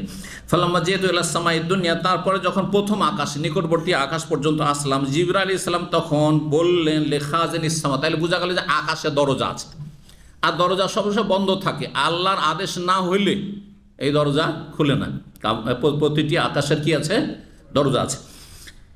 আকাশের দায়িত্বশীল যিনি রক্ষী, খাজেন মানে রক্ষী, আকাশের দায়িত্বশীল বা রক্ষী ফেরেশতাকে, মালাইকা, তাকে বললেন ইফতা খোলো, কারণ ফেরেশতাদের প্রধান হচ্ছেন কে? জিবরাইল আলাইহিস সালাম, তিনি সবচেয়ে শ্রেষ্ঠ। কালা মান হাজা, কে বলছেন? তাহলে বোঝা গেল যে যিনি রক্ষী হবেন, যদি রাষ্ট্রপতি প্রধানমন্ত্রী হয়, তারপরে জিজ্ঞাসা হবে কে বলছেন আপনি, যদি না চেনে তো বলবে না, না ঢুকতে দিয়ে দিবে কেউ বললেই না। মানহাজা কে? কিলা জিবরিল, তখন বলা হলো জিবরিল। তাহলে বোঝা গেল যে আপনি যখন আপনার নিজের বাড়িতে ঢুকছেন, আপনার স্ত্রী দরজা নাড় থেকে জিজ্ঞাসা করছে কে, তখন অনেকে এত খারাপ আচরণ করে, আউযুবিল্লাহ, কে তোর বাপ? হ্যাঁ, নাউযুবিল্লাহ, বুঝতে পারছিস না? হ্যাঁ, নাউযুবিল্লাহ, কত খারাপ ব্যবহার। তাহলে চিন্তা করে, চিনতে পারো না আওয়াজে? আমি বলছি, খুব বেশি যদি একটু ভালো হয় কি বলবে? আমি আমি আমি আমি বলা নিষেধ। হাদিস আছে, আনা আনা, বাড়িতে কি? আমি তো শয়তান, জিন শয়তান এসে তোমার মতো আওয়াজ করে বলতে পারে তোমার স্ত্রীকে, যে তো আমার স্ত্রী সর্বনাশ হইতে পারে, তোমার ছেলে মেয়েদের সর্বনাশ হইতে পারে। জি, চোর ডাকাত তো বলতে পারে, রাতের অন্ধকারে মনে হলো যে আমার স্বামী হয়তো এরকম আওয়াজ করছে, দিলে দরজা খুলে আনা এসছে ডাকাত, হতে পারে না? কেন খুলবে না? দিনে হোক আর রাতে হোক, কত শত্রু রয়েছে, মানুষ শত্রু, জিন শত্রু। সুতরাং কি বলতে হবে? আর এই সুন্নতের আমল আমাদের দেশে সাধারণত মানুষ করে না। হ্যাঁ, কে বলছে? আমি। না, আমি বলবেন কেন? না, মোটেই না। জি, আমার শ্বশুর রাহেমাহুল্লাহ একজন আলেম ছিলেন এবং খুবই সুন্নতের পাবন ছিলেন, আব্দুর রহমান রাহেমাহুল্লাহ, তার মৌলানা আব্দুর রহমান দেশে বলা হয়তো। তাকে তার মেয়েরা গল্প শুনিস যে আব্বা আসতো, আমি জানছি যে আব্বা আছে, তারপরে পরীক্ষা করতাম যে কে। হ্যাঁ, এসা আগে বা পরে, অন্ধকার হওয়ার পরে এসছে, কে? তো বলছে আব্দুর রহমান। তখন যে তোর বাপ এসছে, এ কথা বলতেন না, কি বলতেন? আব্দুর রহমান। জি, এইটা হচ্ছে সুন্নাহ। জিবরাইল বলছেন না, আমি জিবরাইল। ফালাম্মা জিতু ইলা সামাই দুনিয়া, যখন প্রথম আকাশে আসলাম, জিবরাইল বললেন লিখাজানিস সামা, খুলতে বললেন। তারপরে বলা হলো জিবরাইল, কিলা ওমান মাক, আপনার সাথে আবার কে? তাহলে বোঝা গেল যে কেউ যদি সাথে সঙ্গে নিয়ে আসে আর সিকিউরিটি দায়িত্ব আছেন, তাহলে জিজ্ঞাসা করতে হবে, আপনি ক্যান্টনমেন্টের দায়িত্বে আছেন, দেখাশোনা এমন জায়গা, সেটা সিকিউরিটি এরিয়া, তাহলে সেখানে আপনাকে দায়িত্বে রাখা হয়েছে। একজন আসলো, জানছেন মিনিস্টার, কিন্তু তার সাথে কি আছে অবশ্যই জিজ্ঞাসা করার অধিকার আছে। এখানে মিনিস্টারকে গরম হলে চলবে না যে জানো না, আর আমি সাথে নিয়ে আসছি, তাতে তোমার জিজ্ঞাসা করার কি অধিকার আছে? এগুলো বেয়াদবি তাদের, এবং তাদের অজ্ঞতা দিন সম্পর্কে। না, মোটেই না। প্রত্যেকের পরিচয় দিতে হবে, আইডেন্টিফাই করতে হবে বা আইডি পেশ করতে হবে। এটা হচ্ছে শরীয়ত, 1400 বছর আগে শেখানো হয়েছে। জি, আপনার সাথে কে? বলছে কিলা, বলা হইল মুহাম্মদ সাল্লাল্লাহু আলাইহি ওয়াসাল্লাম। কিলা কাদ উরসিলা ইলাইহি, তারপর আর নিশ্চিত হচ্ছেন তাকে কি ডেকে পাঠানো হয়েছে, তার আসার সময় হয়েছে। তার কাছে খবর আছে যে হ্যাঁ মুহাম্মদ সাল্লাল্লাহু আলাইহি ওয়াসাল্লাম আসলে খুলে দিবা তুমি, আল্লাহর পক্ষ থেকে সব জানানো আছে। জি, কালার নাম, হ্যাঁ ওনাকে ডেকে পাঠানো হয়েছে। আর কেউ কেউ এর আরেকটি তাফসীর করে, এটা বেশি প্রসিদ্ধ, কিন্তু আরেকটি তো ওয়াকাদ উরসিলা ইলাইহি, তাকে রসুল বানিয়ে দেওয়া হয়েছে। তার মানে তিনি যে রসুল হয়ে গেছেন, কয়েক বছর হয়ে গেছেন তার নবী রসুল হওয়ার, এই খবর আকাশের ফেরেশতাকে নেই। এটা হইতে পারে, কারণ ফেরেশতাও গায়েব জানে না, ফেরেশতাও গায়েব জানে না যতক্ষণ পর্যন্ত তাকে না জানানো হবে। জি, এটা দ্বিতীয় ব্যাখ্যা। তারপরে বলছেন হ্যাঁ ফেরেশতা তখন বলল, সেই আকাশের দায়িত্বশীল রক্ষী ফেরেশতা, মারহাবান বিহি, তাকে মারহাবা, মারহাবা মানে স্বাগতম, ওয়ালা নেমাল মাজিও যা, ওয়ালা নেমাল মাজিও যা, তার শুভ আগমন নে, তাকে অভিনন্দন জানাচ্ছি। নেমাল মাজি মানে শুভ আগমন, একবার শাব্দিক অর্থ। নেমা মানে ভালো, আর মাজি মানে যা, মাজি যা এজির মাস্টার। আপনারা এই ইয়াজিকে কি করে দিয়েছেন? ইজি, একবারে সহজ করে দিয়েছেন, তাই না? যদি আপনাকে বলে কি আসছো, বলছে ইজি, ইজি, ইজি না ইয়াজি, কি ইয়াজি ও। জি, ফাতাইতু আলা আদম, তার প্রথম আকাশে আদম আলাইহিস সালামের কাছে আসলাম। ফাসাল্লাম, তো আমি তাকে সালাম বললাম। ফাকাল মারহাবান বিকা মিন ইবনিন ওয়া নাবিয়্যিন, তোমাকে মারহাবা, অভিনন্দন হে সন্তান হে নবী। আদম আলাইহিস সালাম শুধু সন্তান বললেন, আর ইব্রাহিম আলাইহিস সালাম সন্তান বললেন। বাকি সমস্ত নবী রাসূলগণ মুহাম্মদ সাল্লাল্লাহু আলাইহি ওয়াসাল্লাম কি বললেন? ভাই বলেছেন আর নবী বলেছেন। তাইলে বোঝা ইন্নামাল মুমিনুনা, নবী রাসূল হইল মুমিন মুসলিমরা কি ভাই ভাই, মুমিন মুসলিমরা ভাই ভাই। নবী সাল্লাল্লাহু আলাইহি ওয়াসাল্লামের বিবিগণ আমাদের কি মা, উম্মাহাতুল মুমিনিন। আল্লাহ কোরআনে যেহেতু বলেছেন ওয়াজওয়াজুহু উম্মাহাতুহুম, সূরা আহজাব আল্লাহ বলছেন নবী সাল্লাল্লাহু আলাইহি ওয়াসাল্লামের সহধর্মিণীগণ উম্মতের মুমিন মুমিনাতের মা। সুতরাং মা খাদিজা বলবো, মা আয়েশা বলবো, মা সাফিয়া বলবো, মা উম্মে হাবিবা বলবো, বুঝা গেছে, মা যায়না বলবো। কিন্তু নবী সাল্লাল্লাহু আলাইহি ওয়াসাল্লাম মেয়েরা, আমার দেশে বেদাতি কথা, মা ফাতেমার গান আর গজল আছে না নেই? তারপরে দেখেন শিয়া প্রভাবিত, আমাদের দেশের বেদাতিরা কত শিয়া প্রভাবিত। জীবনও বেদাতিদের কোনো ওয়াজে শুনেছেন? মা যায়নাব, মা উম্মে কুলসুম, তারপরে মা রোকাইয়া, এগুলো ওয়াজ শুনেছেন? শুধু মা ফাতেমার গজল ছাড়া, শের শায়রি ছাড়া আর কিছুই শোনেননি। কোনো একবার আমি 2005-07 দিকে, তখন এই উমরা কাফেলা ইসলামিক সেন্টার থেকে যেত, আর আমাদের দিনী ভাইদেরকে নিয়ে যেতাম। তো ফেরার পথে প্রতিযোগিতা করছি বাংলাভাষী সবাই, আমার আলহামদুলিল্লাহ, আর 2-1 আরব ছিল হয়তো। তো যাই হোক, আমি একটি প্রশ্ন করলাম যে নবী সাল্লাল্লাহু আলাইহি ওয়াসাল্লামের কয়জন মেয়ে ছিল, জিজ্ঞেস করলাম। তো ড্রাইভার ছিল আল-হাসার শিয়া, বোঝা গেছে, ড্রাইভার ছিল আল-হাসার শিয়া। আর আল-হাসার শিয়াগুলো একটু নরমপন্থী, মানে চলার মতো মোটামুটি বদাকিদা হইল। অন্যরা কিন্তু খুব চরমপন্থী আছে। জি, তো যাই হোক, আমি যখন জিজ্ঞেস করলাম তখন একজন উত্তর দিল, আর কেউ তো ফাতেমা ছাড়া জানেও না অধিকাংশ লোকেরা, 4 মেয়ে, তাই না? যখন এই কথা বললাম তো ওই শিয়া ড্রাইভার, তার পাশে যেহেতু পিছনে বসে আসছি, সামনের দিকে বসে আছি, আর জিজ্ঞাসা করছি, সে শুনছে, একবার আরবিতে বলছি, তারপরে বাংলায় বলছি প্রশ্নটি যাতে সবাই বুঝে। তখন বলি ওয়াল্লাহ, আল্লাহর কসম করে বলছে আউয়াল মাররা সামি'তু, জীবনে প্রথম শুনছি যে নবী সাল্লাল্লাহু আলাইহি ওয়াসাল্লামের মেয়ে হচ্ছে 4 জন। তাহলে এরা কেমন নবী পরিবারকে ভালোবাসে, নবী পরিবারের দহায়ের ভিতরে যে কি শত্রুতা আর কি বিদ্বেষ আর কি ইসলাম দুশ্মনী লুকায়িত আছে, এটা বুঝলেন ভালো করে। জীবনে প্রথম শুনছি যে নবী সাল্লাল্লাহু আলাইহি ওয়াসাল্লামের 4 মেয়ে।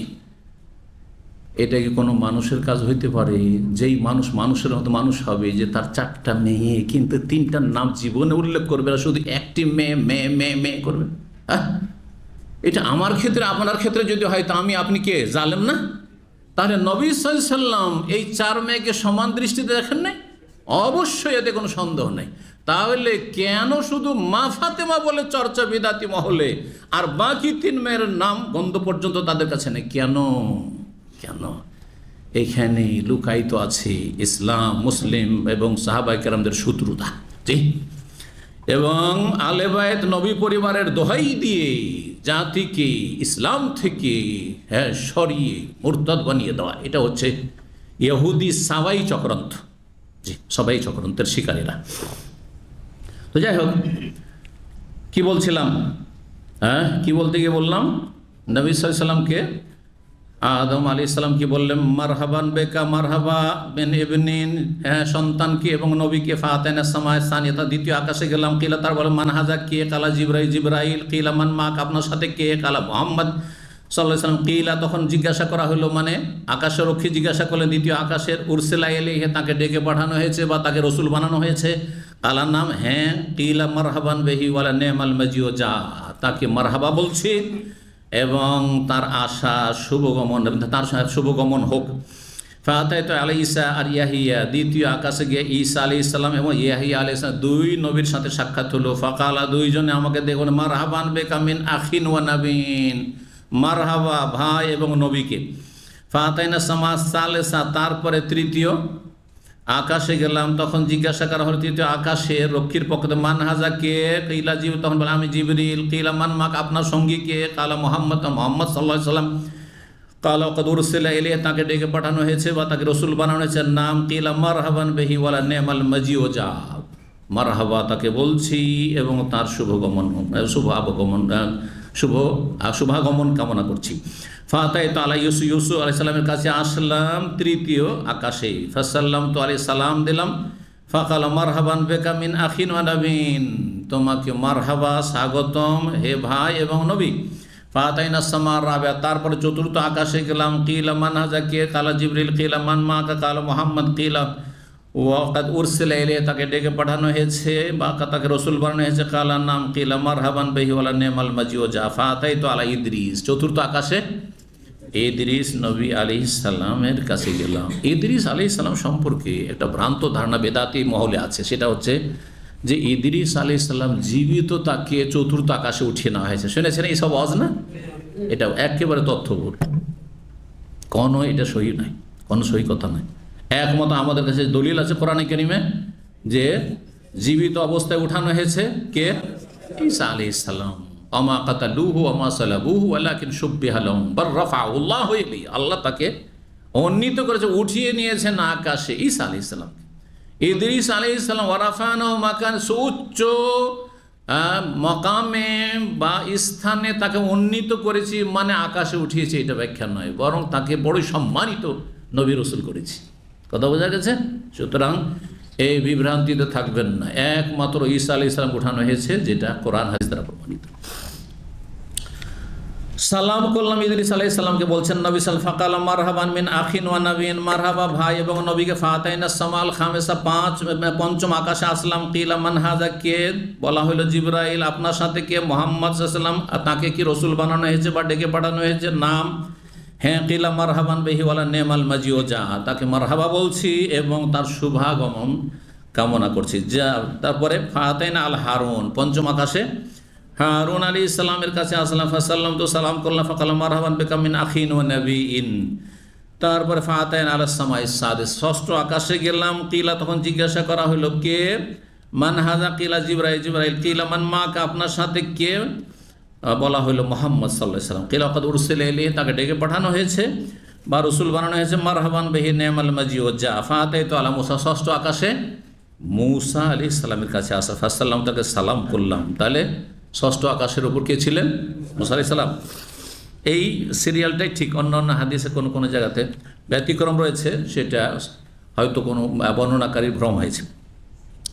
তারপরে বলছেন যে মারহাবান বিকা মিন আখিন ওয়া নাবিয়িন, হে ভাই নবী আপনাকে মারহাবা। ফালাম্মা জাওয়াজতু, যখন সেখান থেকে এগিয়ে গেলাম, অতিক্রম করলাম, বাকা, তখন মুসা আলাইহিস সালাম কেঁদে ফেললেন। মুসা আলাইহিস সালাম কেঁদে ফেললেন। ফাকিলা, তখন তাকে জিজ্ঞাসা করা হলো ফেরেশতাদের পক্ষ থেকে, মা আবকাকা, কেন কান্না করছেন? কি ব্যাপার, কেঁদে ফেললেন কেন? কাঁদার তো কারণ অবশ্যই থাকবে, অন্য নবীরা তো কেউ কাঁদলেন না। কালা, বললেন, ইয়া রব্বে, হে আল্লাহ। আল্লাহর পক্ষ থেকে জিজ্ঞাসা করা হয়েছে, সেটা সরাসরি হোক, সরাসরি হইতে পারে, আর ফেরেশতার মাধ্যমে হইতে পারে। হাজাল গোলাম আল্লাযী বয়সা বাদি, এই যে ছেলে, তার তুলনায় ছেলে, হ্যাঁ, তার জন্য আর বয়সে, সেই জন্য বলা হয়েছে এই ভাষায়। কিন্তু এর মানে এই নয় যে তিনি তুচ্ছতাচ্ছিল্য করেছেন অথবা মানহানি করেন, না, মোটেই না, ঠিক না।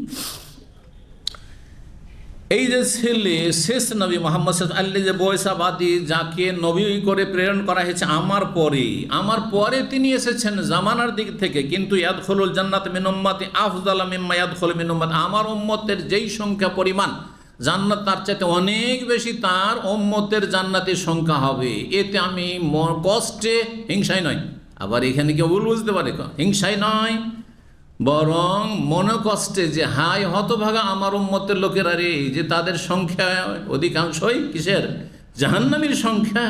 এই দুঃখে, এই কষ্টে তিনি কেঁদে পেরেছেন, এই কষ্টে কেঁদেছেন। জি, আম্বিয়া রসুলগণ সমস্ত রকমের এই অন্তরের রোগ ব্যাধি থেকে মুক্ত, সুতরাং কখনো এটা চিন্তা করা যাবে না তিনি ঈর্ষা করে, হিংসা করে, হ্যাঁ, না না না, মোটেই নয়।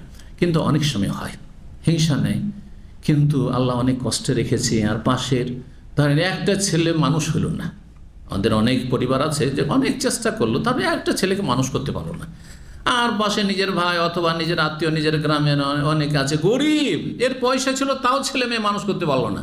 আর যার পয়সা নেই গরিব, কিন্তু তার সব ছেলেগুলো মানুষের মতো মানুষ হয়েছে, তখন হিংসাতে কান্না না, আক্ষেপে কান্না, যে কি ভাগ্য আমার, যে আমার ছেলেগুলো একটা মানুষ হলো না, এত চেষ্টা করলাম, এত পয়সা খরচ করলাম, এত মাদ্রাসায় দিলাম, এত মনের আশা রাখলাম, হইল না। আল্লাহর ইচ্ছা, আল্লাহ রাব্বুল আলামিনের ইচ্ছা। কোনো ত্রুটি থাকতে পারে, আবার ত্রুটি নাও থাকতে পারে, আল্লাহ ভালো জানেন সেটি। তো যাই হোক, বলছেন তার ফকিলা মাবকাকে ইয়া রাব্বি হাযাল ওয়ালাদি বয়সাবাদ ইয়াদখুলু জান্নাত মিন উম্মতি, বললেন তার ফাতাইনা সামাস, তারপর সপ্তম আকাশে পৌঁছিলাম। কিলা, তখন জিজ্ঞাসা করা হলো সেই দরজায় গিয়ে আকাশের, মান হাযা, কে? জিবরিল। কিলা মান মাক, আপনার সাথে কে? বলা হলো মুহাম্মদ সাল্লাল্লাহু আলাইহি ওয়াসাল্লাম। কিলা ওয়াকাদ উরসিলা ইলাইহি, তাকে ডেকে পাঠানো হয়েছে বা রসুল বানানো হয়েছে। মারহাবান বিহি ওয়ালা নি'মাল। এখান থেকে কি বুঝলেন? প্রতিটি আকাশের যে রক্ষী ফেরেশতা, তিনি জিজ্ঞাসা করছেন যে তাকে কি ডেকে পাঠানো হয়েছে বা তাকে কি রসুল বানানো হয়েছে। দুটোর ব্যাখ্যাই যে কোনোটাই নেন না কেন, এটা থেকে একটা আকীদা, গুরুত্বপূর্ণ আকীদার মাসলা জানা যায়। সেটা কি? আল্লাহ ছাড়া কেউ গায়েব, এমনকি ফেরেশতারাও জানেন না। আকাশের রক্ষী ফেরেশতা তিনিও খবর রাখেন না, অথচ নবী সাল্লাল্লাহু আলাইহি ওয়াসাল্লাম দীর্ঘ 10 বছর ধরে কতবার মুহাম্মদ সাল্লাল্লাহু আলাইহি ওয়াসাল্লামের কাছে ওহী নিয়ে আসছেন। আর তারপরে জিবরাইল আলাইহিস সালাম এসেছেন, 2 ফেরেশতা এসেছেন মেরাজের জন্য এবং নিয়ে যাচ্ছেন রবের, কোনো খবর নেই তাদের কাছে। নাকি সব জানতেন, তারপরে জিজ্ঞাসা করছেন তাকে কি ডেকে পাঠানো হয়েছে? এমনি জিজ্ঞাসা করছেন ভান করে নাকি? না, মোটেই নয়। তাহলে কি বোঝা গেল? যদি ফেরেশতা গায়েব না জানে তো আবার পীর কি করে গায়েব জানে? আপনার কবিরাজ কি করে গায়েব জানে? আপনার এই ওঝা কি করে গায়েব জানে? এসবের কাছে কি করে জানেন? এসব শিরকি আকীদা, কুফরি আকীদা। আল্লাহ যেন বোঝার তৌফিক দান করেন এবং এই পীরের মুরিদদেরকে আল্লাহর চোখ খুলে ইসলামের পথে আসার তৌফিক দান করেন। তো যাই হোক, তারপরে বলছেন নবী সাল্লাল্লাহু ইব্রাহিম আলাইহিস সালামের কাছে আসলাম, ফাসাল্লাম, তো তাকে সালাম করলাম। তখন তিনি বলেন মারহাবান বিকা মিন ইবনিন ওয়া নবীন, তোমাকে মারহাবা হে সন্তান, হে বৎস এবং হে নবী। ফারফি আলী আল বাইতুল মা, 7 আকাশে চলে গেছেন, সপ্তম আকাশে। তারপরে আমার সামনে প্রকাশ করা হইল কি? আল বাইতুল মাহমুর, কাবা ঘর, মানব জাতির ইবাদত বন্দেগীর জন্য। আর আকাশে, সপ্তম আকাশে রয়েছে মালায়েকা ফেরেশতাদের ইবাদত বন্দেগীর জন্য একটি মোবারক ঘর, যে ঘরের নাম হচ্ছে আল বাইতুল মামুর। কোরআনে কারিমে এই সূরা তুরে ওয়াল বাইতুল মামুর, বাইতুল মামুরে আল্লাহ শপথ করেছেন। বাইতুল মামুর আছে ইউসাল্লি ফি কুল্লা ইয়াউমিন 70,000 মালাক, প্রতিদিন সেখানে 70,000 ফেরেশতা একসাথে প্রবেশ করে সালাত আদায় করে। এদা খারাজু, তারা যখন বেরিয়ে যায়, লাম ইয়াউদু ইলা আখির মালিম, শেষ পর্যন্ত তাদের আর পালা কিয়ামত পর্যন্ত কখনো আসে না বা আসবে না। কত তাহলে ফেরেশতার সংখ্যা আছে, চিন্তা করুন তো দেখি। অথচ আল্লাহর ঘর মক্কায় আপনি কতবার উমরায় যাচ্ছেন, আমরা কত হজ করলাম, কত উমরা করলাম, আবার আরও আল্লাহ হায়াতে বরকতে কত যাবেন। 5 বছর পরেও হইলেও যদি আল্লাহ 20-30 বছর বাঁচায় তা আরও কয়েকটা হজ করতে পারবেন, ঠিক না? কিন্তু ফেরেশতা একবার ঢুকেছেন বাইতুল মামুরে, আর কোনো চান্স কিয়ামত পর্যন্ত আসবেন। অথচ কিয়ামত পর্যন্ত কিন্তু ফেরেশতারা আছেন, আর আমরা তো মাত্র 25-50 বছরের জন্য দুনিয়াতে এসেছি, ঠিক না? আল্লাহু আকবার। চিন্তা করুন তাহলে, এই দিক থেকে চিন্তা করুন যে কিছু কিছু বিষয়ে মুমিন না ফেরেশতার চাইতে শ্রেষ্ঠ।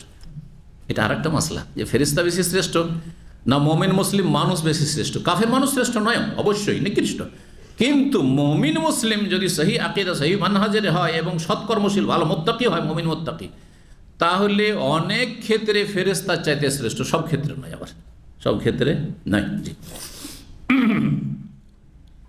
যেমন একজন যদি মেডিকেলের ডাক্তার হয় আর সে বিশেষজ্ঞ আর আমার পাশে এসে বসে, তো কাকে শ্রেষ্ঠ বলবেন? হ্যাঁ, আমাকে বলবেন না তাকে বলবেন?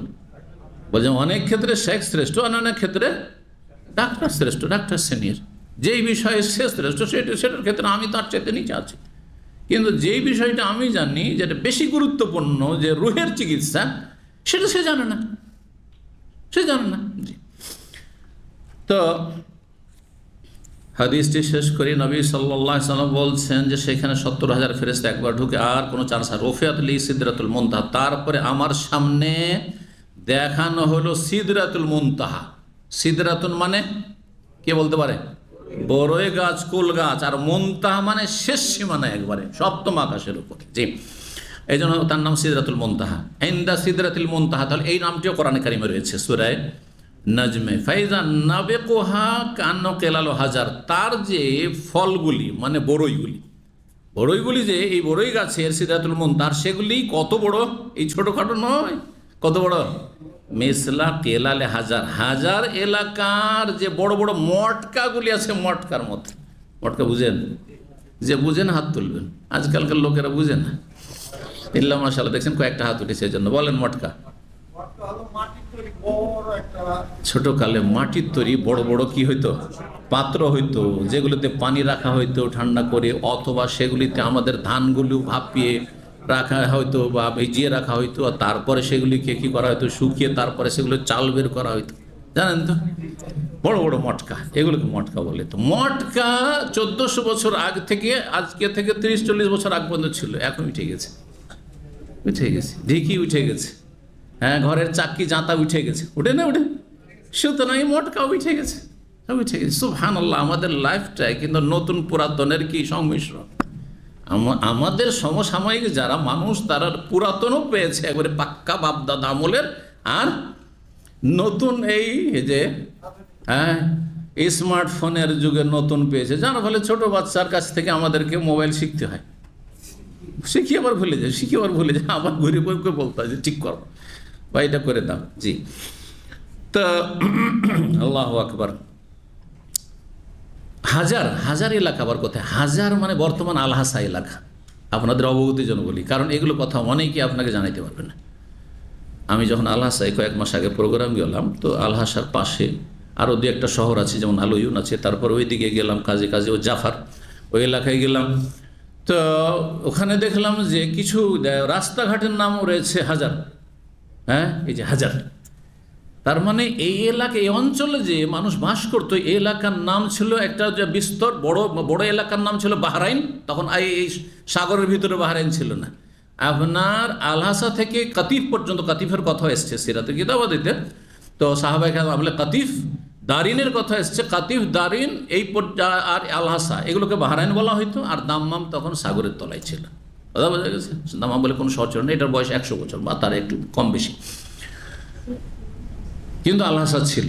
আর আলহাসা আর একটা গুরুত্বপূর্ণ জায়গা ছিল কি? হাজার। হাজার হাজার এলাকায় অগ্নিপূজক বসবাস করতো, কারণ এই এলাকায় আধিপত্য ছিল ইরানিদের, আর ইরানিরা ছিল মজুসি অগ্নিপূজক। জি, তো নবী সাল্লাল্লাহু আলাইহি ওয়াসাল্লাম জিজিয়া গ্রহণ, আখাযা রাসূলুল্লাহ সাল্লাল্লাহু আলাইহি ওয়াসাল্লাম আল জিজিয়াতা মিন মাজুসি হাজার, হাজারের মজুসি অগ্নিপূজকদের, মুশরিকদের কাছ থেকে নবী সাল্লাল্লাহু আলাইহি ওয়াসাল্লাম জিজিয়া গ্রহণ করেছেন, হাদিসে রয়েছে। এই হচ্ছে হাজার। এইখানে কি এদের পেশা কি ছিল? এদের পেশা ছিল কুমারের কাজ। কুমার বুঝেন? কামার তো বুঝেন, কিন্তু অনেকে আবার কুমার বুঝবেন, কারণ মাটির হাঁড়ি বাসন তৈরি করা আজকাল প্রায় শেষ হতে যাচ্ছে, তাই না? কুমার আর কামার, জি, এই কুমার অর্থাৎ মাটির হাঁড়ি বাসন তৈরি করা, মটকা তৈরি করা, এটা ছিল তাদের এখানকার পেশা, বংশগত। তো হাজারের কুল্লা, এটা কেলাল হচ্ছে বহু বচন, আর কুল্লা হচ্ছে এক বচন। আর একটি হাদিস রয়েছে আপনার গোসলের পানি কম না বেশির পরিমাণ নির্ধারণ করে ইজা কানাল মাও কুল্লা তাইনে লাম ইয়াহমিলিল খাবাস, 2 কুল্লা। তাহলে কুল্লা এক বচন, একটা মটকা, আর কেলাল হচ্ছে অনেকগুলি মটকা। জি, তো এই এলাকার লোকেরা বেশি পারদর্শী ছিল আর এখানকার এইগুলো তৈরি করতে, আর এই এলাকার মটকা সবচেয়ে বেশি আরব উপদ্বীপে মশহুর ছিল, প্রসিদ্ধ ছিল, যার ফলে আর অনেক বড় বড় হইতো, সুন্দর হইতো। তো তার সাথে তুলনা করে নবী সাল্লাল্লাহু আলাইহি ওয়াসাল্লাম বললেন যে সেই বড়ের আকারগুলি সেই সিদরাতুল মুনতাহা গাছের কীরকম, ওই হাজার এলাকার কিসের মতো, কল্লার মতো, মানে এই মটকার মতো বিশাল বিশাল। একটা বড়ই তাহলে এইরকম নয়, দেখাচ্ছে এরকম, কিন্তু হ্যাঁ কল্লা বিশাল মটকার মতো। জি, তো তারপরে বলছেন, তো এটা তো হয়ে গেল ফলের আকার। ওয়াবারাকোহা, আর সেই বড়ই পাতাগুলি কেমন ছিল, কান্নাহু আজানুল ফয়ুল, ফয়ুল ফিলের বহু বচন, ফিল মানে হাতির কানের মতো। হাতির কান দেখেছেন না দেখেননি? জি, না শুধু শুনেছেন? আর অন্ধ মানুষ যদি হাতি দেখে, যারা ইসলামের কিছু বুঝে আর কিছু বুঝে না আর ফতোয়া দেয়, তাদের উদাহরণ হচ্ছে অন্ধ মানুষ আর হাতিকে নাড়াচাড়া করে দেখেছে। এরকম একটা ঘটনা আবু তাহের বর্ধমানী রাহিমাহুল্লাহ তাআলা আলেহাদিসের বড় বক্তা ছিলেন, আলেম ছিলেন বাংলাদেশে এক সময়, আজকের থেকে 90 দশকের আগে। তার একবার সরাসরি লেকচার আমি শুনেছি, বাল্লাহ ডিস্ট্রিক্টে এসেছিলেন রহমতুল্লাহ আলাইহি। তার দ্বারা অনেক লোক হেদায়েত হয়েছে শিরক বিদআত থেকে, কিন্তু সেসব সোশ্যাল মিডিয়ার যুগ ছিল না। তো তিনি বেশ কিছু গুরুত্বপূর্ণ বই লিখেছেন, তার বাংলা বইগুলি আমি ছাত্র জীবনে সব পড়েছি। তাতে একটি কিস্সা গেছে যে কয়েকজন অন্ধ একটা হাতিকে নাড়াচাড়া করে দেখেছে, আর একজন অন্ধ শুধু তার সোঁড় যেটা সোঁড় বুঝেন তো, হ্যাঁ সোঁড় নাড়াচাড়া করেছে। ও মনে করছে হাতি কিসের মতো, ওই লেজের মতো। আর একজন পা গড়িয়ে নেড়েছে, একটা পা নেড়েছে, বলছে যে এই যে খাম্বার মতো, থামের মতো, হ্যাঁ বোঝা গেছে, পিলারের মতো। আর যে যেমন নাড়াচাড়া করেছে, কেউ তার পেটটা ডেড়ে দেখেছে, বলছে সেটা হচ্ছে কিসের মতো, সেটা কুঠির মতো বা গোলার মতো। কুঠি বুঝে না, আবার এটা পুরাতন কথা, তাই না? কে বুঝে কুঠি? হাত উঠিয়েছে, কি কুঠি? হ্যাঁ, মাটির তৈরি করা বড় বড় কি থাকতো, গোলার মতো থাকতো, আর তাতে 50 মণ 100 মণ করে ধান রাখতো। জি, এগুলো আমাদের বাড়িতে থেকেছে, সব উঠে গেছে। জি, আল্লাহু আকবার। তারপরে গোলার যুগ আসলো, বড় বড় পয়সাওয়ালাদের বাড়ি, মহাজনদের বাড়ি গোলা থাকতো। কোথায় যারা মাঝারি যারা গৃহস্থ, তাদের বাড়ি কোথায় গোলা পাবে? জি, এগুলো ছিল, কুঠি ছিল। তো বলছেন যে হাতির কানের মতো কি পাতাগুলি সেই বড়ই গাছের, ফি আসলেহা, আর তার শেকড়ে মানে তার নিচের 4টি নহর প্রবাহিত। সাত আকাশের ওপর নহরগুলি দেখছেন নবী সাল্লাল্লাহু আলাইহি সাল্লাম। 2টি নহর, জান্নাতের নহর, 2টি আবার দুনিয়ার নহর, কিন্তু দেখছেন কোথায়? 7 আকাশের ওপর। তাহলে আল্লাহ সৃষ্টির এক সৃষ্টির সাথে আর এক জায়গার যে সম্পর্ক আছে, যেটা অদৃশ্য বা আমাদের এই চোখে দেখার কোনো ক্ষমতা নেই, এই সীমিত ব্রেনে উপলব্ধি করার ক্ষমতা নেই, এটা আমাদের বিশ্বাস করতে হবে। তো বলছেন যে 4টি নহর দেখলেন সেখানে, নাহারানে বাতেনানে, 2টো হচ্ছে বাতেনি নহর মানে আভ্যন্তরীণ নহর, ও নাহারানে জাহেরা, 2টো হচ্ছে প্রকাশ্য নহর, নদী। নহর মানে নদী, কিন্তু নদী। ফাসাল তো জিবরাইল আলাইহিস সালামকে জিজ্ঞেস করলাম, ফাকাল আম্মাল, এই নহর কি? জিবরাইল আলাইহিস সালাম যখন বললেন যে এই 4টি নহরে 2টি নহর হচ্ছে বাতেনি মানে আভ্যন্তরীণ নহর, হ্যাঁ, আর 2টি হচ্ছে প্রকাশ্য নহর। প্রকাশ্য আর গোপনীয় মানে কি বা এর ব্যাখ্যা কি? বললেন যে এই যে প্রকাশ্য 2টো নহর, আম্মাল বাতেনানে 2টো যে গোপনীয় নহর, ফাফিল জান্নাতে, এই 2টো জান্নাতে রয়েছে, জান্নাতের নহর। জান্নাতে অনেক নদী রয়েছে, তার মধ্যে পানির নদী, মদের নদী, হ্যাঁ আছে না নেই? জি জি, নদী, মধুর নদী ইত্যাদি, দুধের নদী, 4টি নহর। জি, তো বলছেন যে এই 2টি নহর জান্নাতের। আম্মা জাহেরান, 2টো প্রকাশ্য নহর মানে যেগুলো মানুষ দেখতে পাচ্ছে, তা হচ্ছে একটি নীল নদ আর একটি ফোরাত নদী। নীল কোথায়? মিসরে, ফোরাত ইরাকে। জি, সোমা ফরজাত আলাই খামসুনা সালাত, তারপর আমার ওপর কত ফরজ করা হলো? 50 ওয়াক্ত সালাত ফরজ। ফাকবাল, তো নিয়ে ফিরলাম, হাত্তা যেহেতু মুসা, সমস্ত আকাশ থেকে চলে আসছেন, কেউ কিছু বললো না, কিন্তু মুসা আলাইহিস সালাম কি বললেন? যে আল্লাহ কি ফরজ মাসানাতে কি করে আসলেন? কুল, তো আমি বললাম ফরেজাত আলী খামসুন, আমার ওপর আমার উম্মতের 50 ওয়াক্ত সালাত ফরজ করা হয়েছে। কালা আনা আলামু বিন্নাস মিনকা, আপনার চাইতে বেশি মানুষের রোগ সম্পর্কে, দুর্বলতা সম্পর্কে জানি, দুর্বল পয়েন্টগুলি আমি জানি।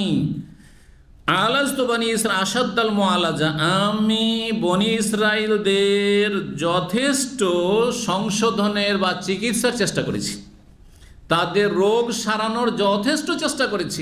এত চেষ্টা করেছি বনি ইসরায়েলকে, কিন্তু ভালো করে নামাজি বানাইতে পারিনি, ধার্মিক বানাইতে পারিনি। হ্যাঁ, সুতরাং আপনার উম্মত তো আরও দুর্বল। 50 ওয়াক্ত নিয়ে আসলে কেউ পড়বে না, সব নামাজ ছেড়ে দেবে। যান কমিয়ে নিয়ে আসেন। সুবহানাল্লাহ, আজকে 50 থেকে 5 হয়েছে, তারপরও শতকরা 1জন পাকা নামাজি পাবেন, শতকরা 1জন বা 2জন পাকা নামাজি পাবেন। আর সহি শুদ্ধ করলে তো আরও, হ্যাঁ, কারণ যারা পাকা নামাজি তাদের মধ্যে আবার বেদাতি নামাজিও আছে। একটা পরিসংখ্যান যে শতকরা 98 জন বেনামাজি, আধা নামাজি 2জন শুধু। এটা বাংলাদেশের পরিসংখ্যান 30-40 বছর আগে এই তারিখ পত্রিকাতে এসেছিল। আরব দেশের পরিসংখ্যান হচ্ছে শতকরা 95 জন আধা নামাজি বেনামাজি, 5 জন শুধু। 100 জন মুসলিমদের 5 জন নামাজি। দেখেন, গণনা করলে বুঝতে পারেন, জুমা মসজিদের সাথে ওয়াক্তিয়া নামাজের সংখ্যার তুলনা করলে বেরিয়ে আসবে। জি, আল্লাহ যেন হেদায়েত দান করেন জাতিকে। তো বলছেন ওয়াইন উম্মাতাকা লা তুতিক, আপনার উম্মত পারবে না, ফারজিলা রব্বিকা, রবের কাছে ফিরে যান, ফাসালহু, তাকে আল্লাহর কাছে দরখাস্ত করেন যে আল্লাহ যেন হালকা ফারাজাতু, ফিরে গেলাম তার কথা। ফাসাল, তো আল্লাহর কাছে চাইলাম। ফাজাল 40, 10 কমিয়ে কি করলেন? 40 করে দিলেন। কোন রিওয়ায়াতে রয়েছে 5 করে কমিয়েছেন, সেটাও হইতে পারে, সংক্ষেপ করে দেওয়া হয়েছে। সুম্মা মিসলাহু, তারপর আবার 10 কমাইলেন। সুম্মা, তারপরে 30 হয়ে গেল, 40 থেকে 30 হয়ে গেল। তারপরে ওই রকমই দরখাস্ত করলাম, গিয়ে আবার ফিরে গেলাম। মুসা আলাইহিস সালাম আসছেন, এখান থেকে ফিরে যাচ্ছেন, ফিরিয়ে দিচ্ছেন তিনি, যান, ফিরে যান। এই করতে করতে সংক্ষেপ করেছেন হাদিসটিকে। 20-এ নেমে আসলো, তারপরে আবার তিনি ফিরিয়ে দিলেন, গেলাম, তখন 10 করা হইল। তারপরে মুসা আলাইহিস সালামের কাছে আসলাম, কিন্তু তিনি নাছোড়বান্দা, যান, 10ও পারবে না, যান, ফিরে যান। ফাজাআলা খামসান, 5 আল্লাহ করে দিলেন। ফাআতাইতু হুমসা, তারপর মুসা আলাইহিস সালামের কাছে আসলাম। ফাকালুন মাসানাতে, কি করে আসলেন? কুল, তো আমি বললাম জাআলা খামসান, আল্লাহ 5 করে দিয়েছেন 50-এর জায়গায়। কালা মিসলু, তারপরে ওই একই কথা, যান, 5 পারবে না। আর সত্য কথাই বলেছেন মুসা আলাইহিস সালাম, নবী রাসূল এবং মানব জাতির রুহানি বা বড় চিকিৎসক। হ্যাঁ, নবী রাসূলগণ, তিনি পারবে না, 5 ওয়াক্ত পড়বে না। তখন আমি বললাম ফাসাল্লাম, তো আমি আল্লাহর সামনে স্থির নত করে মেনে নিয়েছি। 5 যখন আল্লাহ বলেছেন, আল্লাহ মেনে নিলাম, আর আসবো না, আল্লাহ আসবো না। ফানুদিয়া, তারপরে বলছেন ইস্তাহিয়াই তুমি রব্বি, আমি লজ্জা পেয়েছি, এতবার করে গেলাম, আর আমি যেতে পারবো না রবের সামনে দরখাস্ত করতে, 5-এও কিছু কমান, এটা আমার দ্বারা বলা হবে না। নবী সাল্লাল্লাহু আলাইহি ওয়াসাল্লাম বলছেন ফানুদিয়া, তখন পেছন থেকে ডাক দেওয়া হলো আল্লাহর পক্ষ থেকে, ইন্নী কাদ আমজাইতু ফারিজাতি, আমার এই যে 5 ওয়াক্ত ফরজ সালাত, সেটাকে আমি বিধিবদ্ধ করে দিলাম, চূড়ান্ত করে দিলাম। আমদা মানে চূড়ান্ত করে দাও। এই জন্য সাইন করাকে আরবি, প্রাচীন আরবিতে এমজা বলা হয়। আজকাল তৌকি ব্যবহার হচ্ছে, তৌকি, কিন্তু এমজা মানেও সিগনেচার হয়। চূড়ান্ত করে দিলাম। ওয়াখাফফতু ইবাদি, আমার বান্দাদের 50কে একেবারে হালকা করে 5 করে দিলাম। ও আজিল হাসানাত আশারান, আর নেকি করলে 10 গুণ দেব। সুতরাং 5 কেউ যদি পড়ে, 5-10-এ 50-এর নেকি দেব। বলুন আলহামদুলিল্লাহ। যারা 5 ওয়াক্ত নামাজ পড়ছেন, কত ওয়াক্তের নেকি পাচ্ছেন? প্রতিদিন 50 ওয়াক্ত সালাত আদায় করেন, নেকি পাচ্ছেন, অথচ শুধুমাত্র 5 ওয়াক্ত সালাত আদায় করছে। আল্লাহ তৌফিক দান করেন। তারপরে আর একটি সনদ নিয়ে এসছেন নবী সাল্লাল্লাহু আলাইহি ওয়াসাল্লাম থেকে, বাইতুল মামুর সম্পর্কে সেখানে আলোচনা রয়েছে। এখানে আজকের আলোচনা শেষ করছি। আল্লাহ রাব্বুল আলামিন যেন আমাদের ইলমে, আমলে, দিন দুনিয়াতে সব কিছুতে বরকত দান করেন। যেসব ভাইরা আজকে কষ্ট করে বসে থাকলেন, আর হাদিস লম্বা হওয়ার কারণে দীর্ঘ আলোচনাও হইল, আল্লাহ রাব্বুল আপনাদের জীবনের প্রতিটি ক্ষেত্রে বরকত দান করেন। ছেলে মেয়েতে বরকত দান করেন, রোজিতে বরকত দান করেন, হায়াতে বরকত দান করেন, ঈমান আমলে বরকত দান করেন। আল্লাহ রাব্বুল আলামিন যেখানে রাখবেন সেখানে যেন মান ইজ্জতের সাথে, রহমত বরকতের সাথে রাখেন। সমস্ত বালা মুসিবত থেকে আল্লাহ হেফাজতে রাখেন। ওয়া সাল্লাল্লাহু আলা নবিয়িনা মুহাম্মদ ওয়া আলা আলিহি ওয়া সাহবিহি আজমাইন। ইন্নাল মুসলিমিনা ওয়াল মুসলিমাতি ওয়াল মুমিনিনা ওয়াল মুমিনাতি ওয়াল কানিতিনা ওয়াল কানিতাত والقانتين والقانتات والصادقين والصادقات والصابرين والصابرات والخاشعين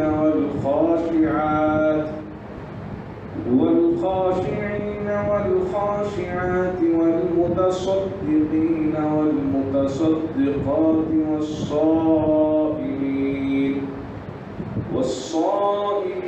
والصائمات والحافظين فروجهم والحافظات والذاكرين الله كثيرا والذاكرات أعد الله لهم مغفرة